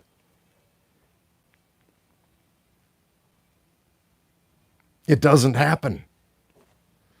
Sweet, we got a super chat. I guess that's my cue to stop the Star Trek rant. Ixander says, Ramsey, when are you coming back to the Seattle area? I moved to the Broad area like 5 months too late. Did you know there's a Dewey, Washington? We love you, and how much money do you actually get from these? You mean like the super chats? I don't know, man. Let me see.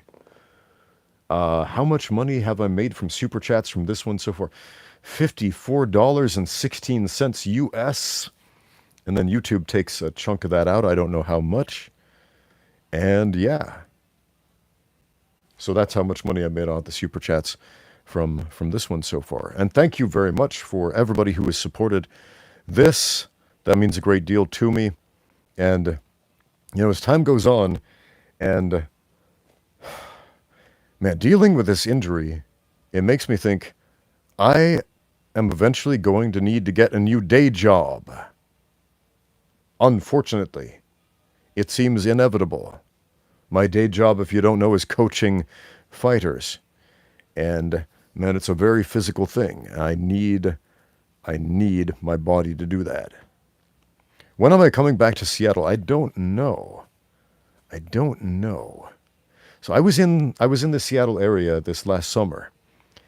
And that was the first time I'd been there since childhood, actually.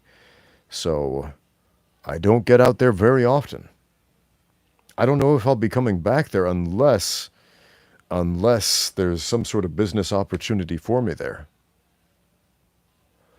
My sister-in-law lives up there, and so it's possible my wife and I might go to visit again, but I don't know, man. I don't even get back to the U.S. very often.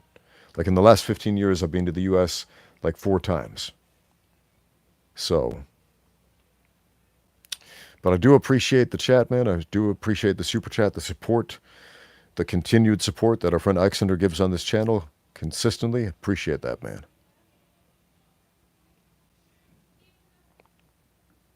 I didn't know there was a Dewey, Washington. There are a number of towns across the United States with the name Dewey, which is kind of interesting because Dewey is not a super popular common name. It's a Welsh name, a name of Welsh origin. It's essentially the Welsh pronunciation of David. An antiquated version of that. There's probably a Welsh-speaking person out there like, no, actually, it's pronounced. But yes, it's an antiquated Welsh version of David, as far as I understand it.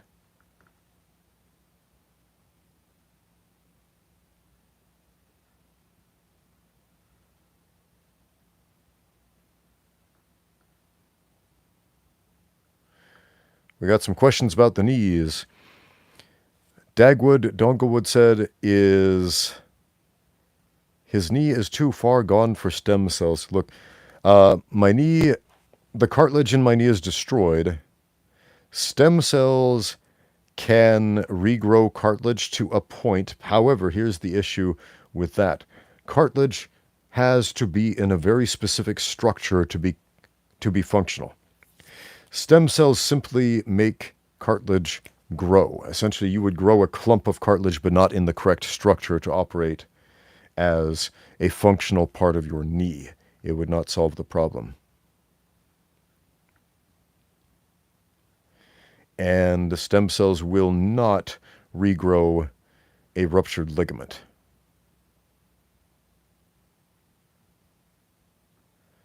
Anyway. Okay. Here's a good question. Grunger1983 says, how many times a week minimal should you do BJJ to get good? I'm a 41-year-old male in good shape, looking to start soon. That's a good age to train, man. Man, I remember age 40, 41, 42. Man, that was like my athletic prime right there. People often think that you're in your 40s, you're over the hill. Dude, that's perfect jiu-jitsu age, man. So how many times a week to get good? 0 experience. Big fan. Thank you very much. Okay. Now, I could throw out some numbers at you and say just train as much as you can. However, I'm going to give you a homework assignment. Log 100 hours of rolling. Every time you roll, write it down. Write down however long it was, 5 minutes, 30 minutes, an hour, 2 hours, whatever. I want you to log 100 hours of live rolling in jiu-jitsu. On top of whatever classes you're taking, okay? I'm not counting drilling the technique, but live rolling, live goes, Okay? How many classes will it take you to get 100 hours of live rolling in a reasonable amount of time? In the time that let's say you would expect to start getting a solid understanding, going from zero to being somewhat competent at being able to use these techniques you're learning in jiu-jitsu class. Learning to improve your position when you're mounted or somebody's in side control or somebody has your back. Learning to finish submissions on a resisting opponent, etc. Okay? How long is that going to take you? As soon as you log 100 hours of live rolling, you're going to be a different guy. Now, you could knock that out pretty quick, doing multiple classes a day, rolling multiple times a day, and in a few months, boom, you've logged 100 hours. You could spread that out across 6 months or a year. But when you get to that 100-hour mark, it's going to be transformative. It can't help but be transformative to your jiu-jitsu game. The key to your question right here is experience. Right now you have 0. And the more you roll, the more that's going to change you. Now, rolling isn't the only thing you need to do to get good. It's not. But when you start, when you have 0 experience, you need the context of experience to get good. Before that stuff you're learning in the jiu-jitsu class really starts to click. Before you start to realize, what this half-guard pass your coach is teaching you on this particular day, or this funky sweep that doesn't really seem to click right away. With the context of experience, you're going to be like, oh, I've been in this position a bunch of times before, and I can use this. If I just do this move the coach is teaching me now, it's going to change everything. Then I can get on top, then I can pass his guard, then I can make the move work, then I can get the arm bar, then I can get the choke. Light bulb moment. But you have to have the context of experience first. So I don't know what kind of schedule you have. If you're a jiu-jitsu maniac like my friend Matt Grant, who trains like 3 times a day, he's in his 50s. Matt's like pushing 60 now. I'm not sure of his exact age, but he's an older guy. And he trains like 3 times a day, 2 or 3 times a day, every day in jiu-jitsu. Not everybody can do that, either because of scheduling reasons or because of, their body just can't handle training that much. So use some judgment here. How much can you fit this into your schedule? Okay. And how much can your body sustain? It's not necessarily a race. It might feel like it's a race right now because, you want to compete. You want to go from 0 experience to being able to compete with the guys in your class, right? Or maybe compete in a tournament. Put the competition element on the back burner for now and just focus on getting some mat time. As much as you reasonably can. That might be twice a week. It might be 3 times a week. It might be every day. It might be multiple times a day. Again, it's highly variable. Can your body handle it? Can your schedule handle it? But get the 100 hours in.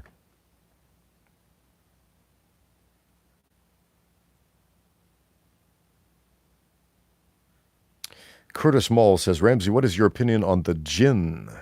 You're talking about demons in Arabic tradition? Is that what we're talking about? Jinn, like the root word of the word genie? The little demon guy who's stuck in a lamp who supposedly will grant you wishes, but he's evil, so he's going to trick you somehow? Yes, okay. So are demons real? Are there evil, malignant spirits out there? Sure. Heck yeah, there are. Do I personally call them jinn? No.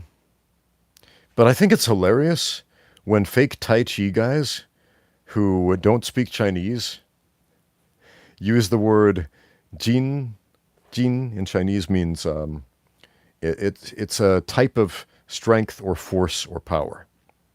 Okay, and there are different types. Like Peng Jin, for example, means structural strength. Peng is it's kind of an antiquated, not very commonly used word, but it means like a little structure or a shelter or a shed or something you make out of sticks and wood to hold up some weight.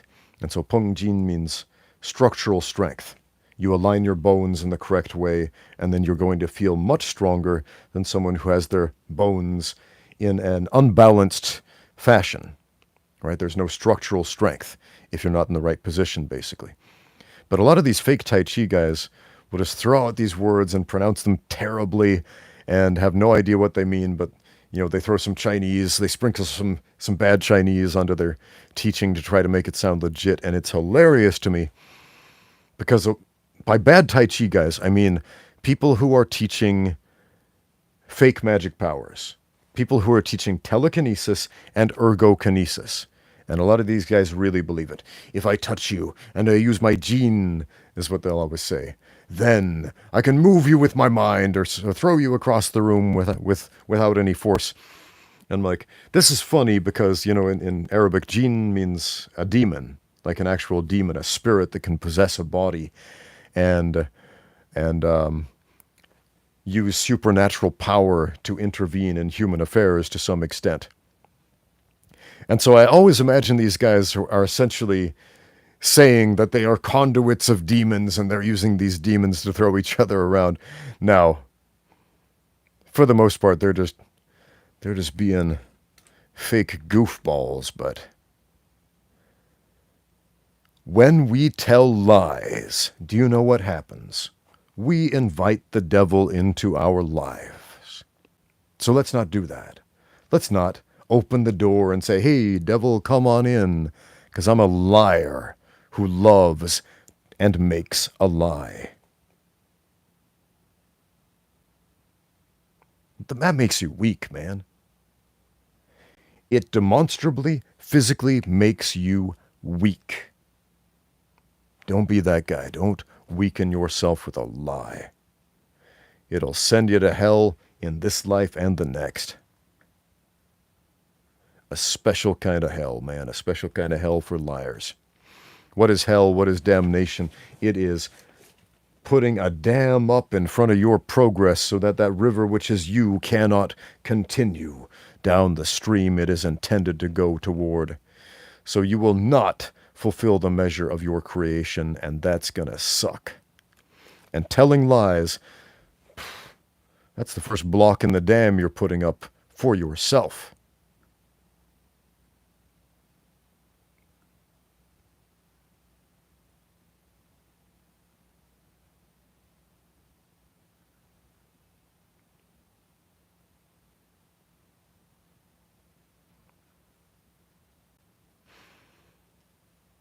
Robert von Darth says, regarding chi magic, there's no evidence of chi and a biological phenomenon.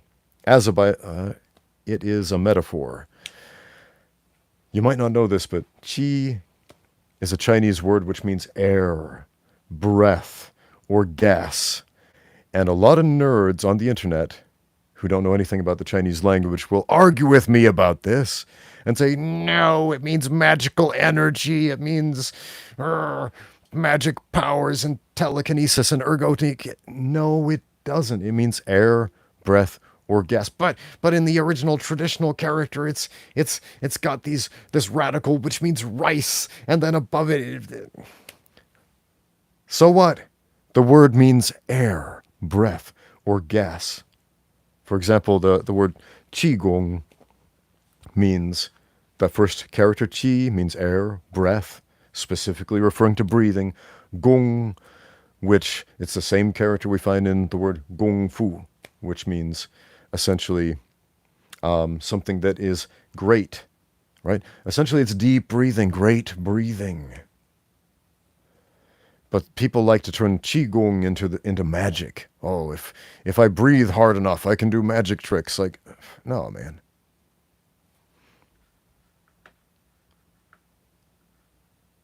And then that's complicated because everybody pronounces Tai Chi incorrectly in English and says Tai Chi. And that sounds a little bit like the Chinese word qi, which means air, breath, or gas, which is often conflated and misunderstood to mean magic energy, magic power. And so they think Tai Chi means magic power. It doesn't. Tai Chi means the greatest and the smallest, the first and the last, the ultimate and the supreme. It's this dichotomy. Essentially, taijiquan, chuan is fist. It refers to an unarmed fighting style. Taijijian, sword, Tai Chi sword, or the weapon style. The highest form of combat is what it's referring to.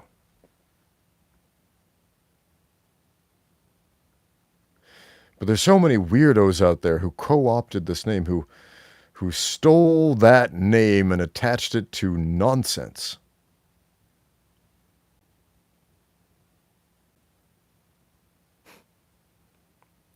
Ixander says, could I switch to being a boxing coach or gym instead of MMA for your knee, or does that still mess with it? Look, I've coached a lot of boxers, including a WBC Asia champion, and I still coach boxers, but honestly, the stand-up game is the hardest thing to do with my knee right now. Especially boxing. Because to do boxing correctly, you need your legs under you. If your legs are not participating, you're not doing it right. So I appreciate you guys trying to find workarounds for my situation here, but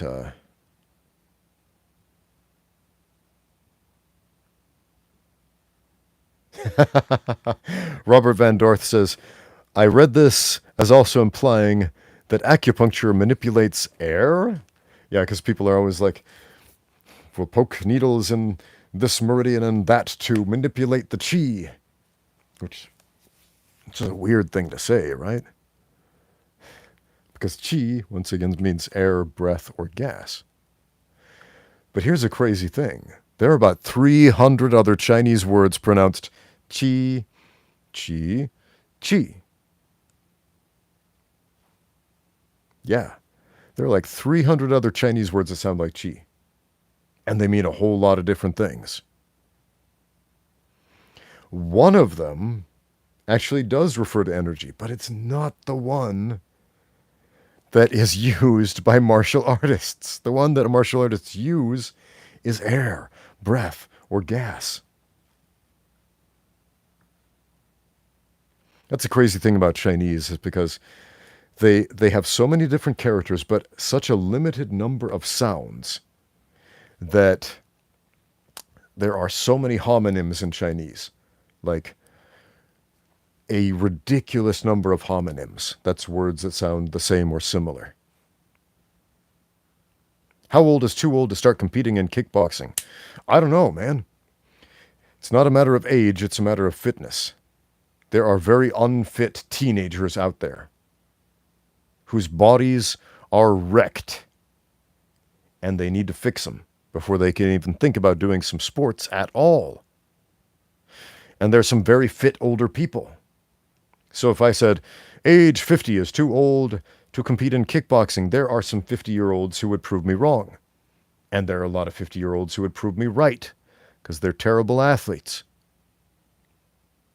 So it's not a matter of age, it's a matter of athletic competency. Are you physically fit enough to compete in kickboxing? If so, you're physically fit enough to compete in kickboxing. Not a matter of age there. Sweet. Samar1S here says, what's up, Ramsey? I'm going to start doing Muay Thai and wrestling. That's awesome. He's going to get out there and train. This guy listened to what I said in every single one of my videos. Get out there and train. Awesome. He's going to go do the thing. That makes me happy.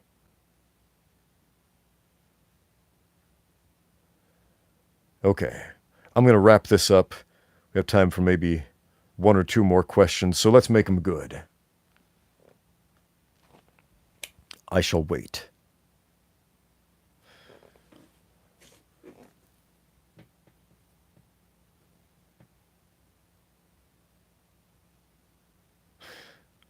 De Pencil says, I am a Taekwondo person. A Muay Thai coach challenged me into a kickboxing-only sparring. It allows low kicks. Should I accept the challenge? Well, how much does it pay? That's the first question I would ask. Because as a professional fighter, every professional fighter, you offer them a fight, the first question they will ask you is, what's the paycheck? How much do I get to show? How much do I get to win? And if the answer to that question is $0 and 0 cents,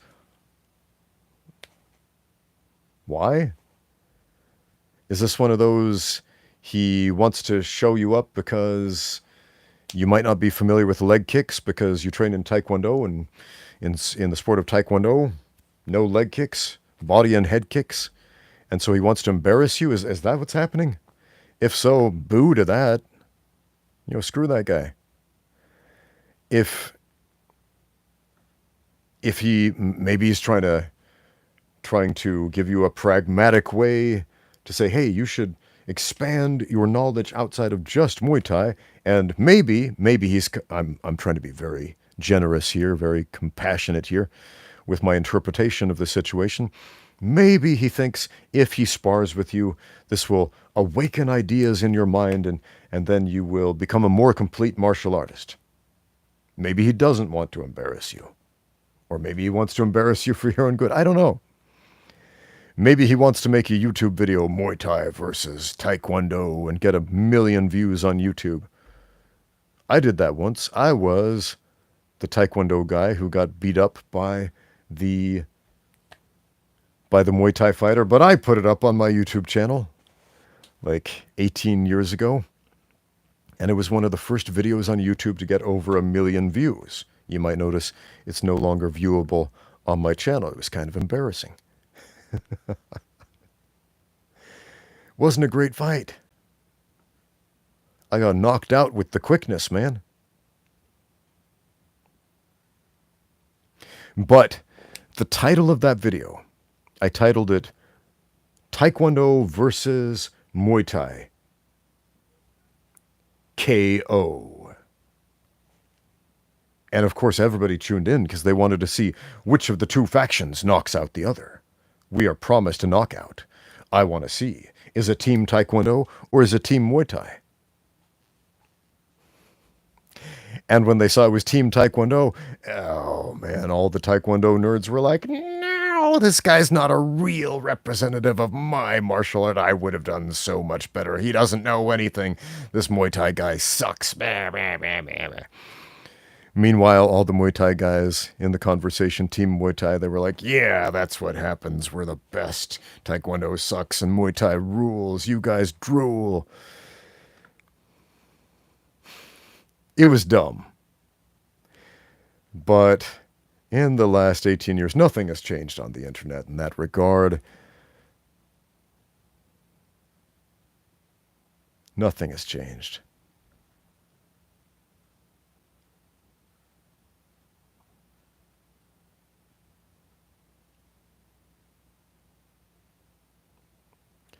Just kicking but no punching. Is the risk worth it? Well, I asked you, how much does this fight pay, Mr. DePencil? If you're going to fight a guy, how much reward does it make it worth it to you? What are you getting out of this? Is the experience worth it?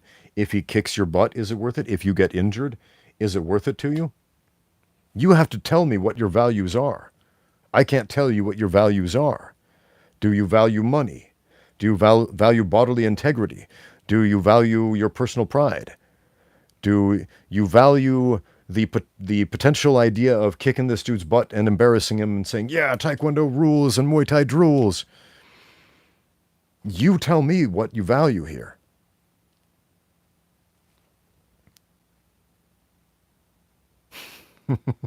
The pencil is mightier than the sword.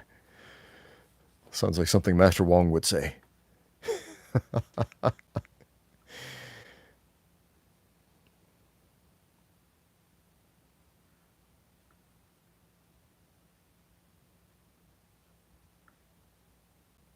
Can I reload that embarrassing fight video? I can, but I won't.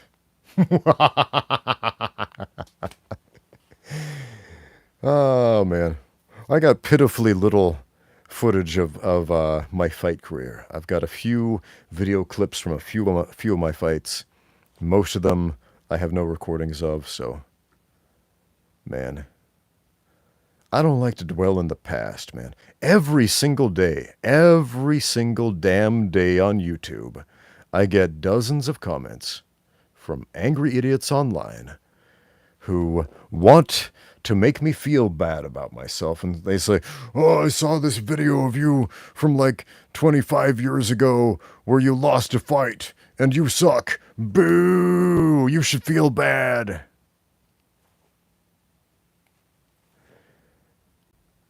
Every single day, I deal with those guys. And there's a very simple way to deal with them. Block. Never have to hear from them again. But they're just more of them. So many of these guys. It's fascinating. Fascinating how many of those idiots there are. You lost a fight 25 years ago, so I'm going to give you a hard time about it now. Regardless of what you've accomplished in the last 25 years.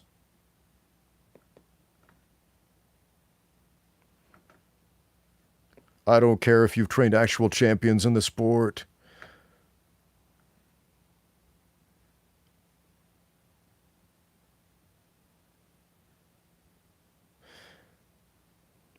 Okay, I'm going to take one more question, but I'm going to need to see a question here.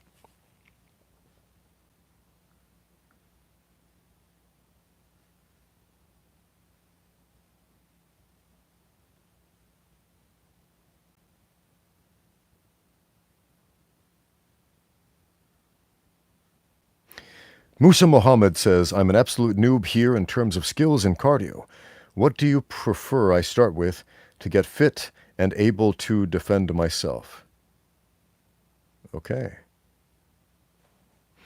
Start shadowboxing immediately, because that's something you can do for free no matter what your situation is. I would ask you about what your situation is. Do you have martial arts schools available to you? Do you have potential training partners available to you? Do you have equipment available?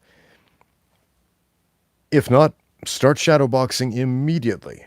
Okay? Do 3 rounds of shadowboxing every day. And yeah, you're not going to know how to do anything at first. That's fine. Just start moving. Start moving. Start exercising. If you have access to a heavy bag, hit that thing 3 rounds a day. Do 3 3-minute rounds, 3 5-minute rounds, 3 2-minute rounds. I don't care. But be consistent. Do 3 rounds a day on the heavy bag. And that's going to get that cardio up. Why? Because it's going to help you learn to breathe in a fight. Focus on the exhaling, right? Cardio is a myth in many ways. Focus on the way you exhale. Exhale, the way you want to breathe. So start moving. Start now. Don't overthink it. Just get out there and train. With that said, the battery in my camera is about to die. So I'm going to go. Thank you for watching. Now get out there and train.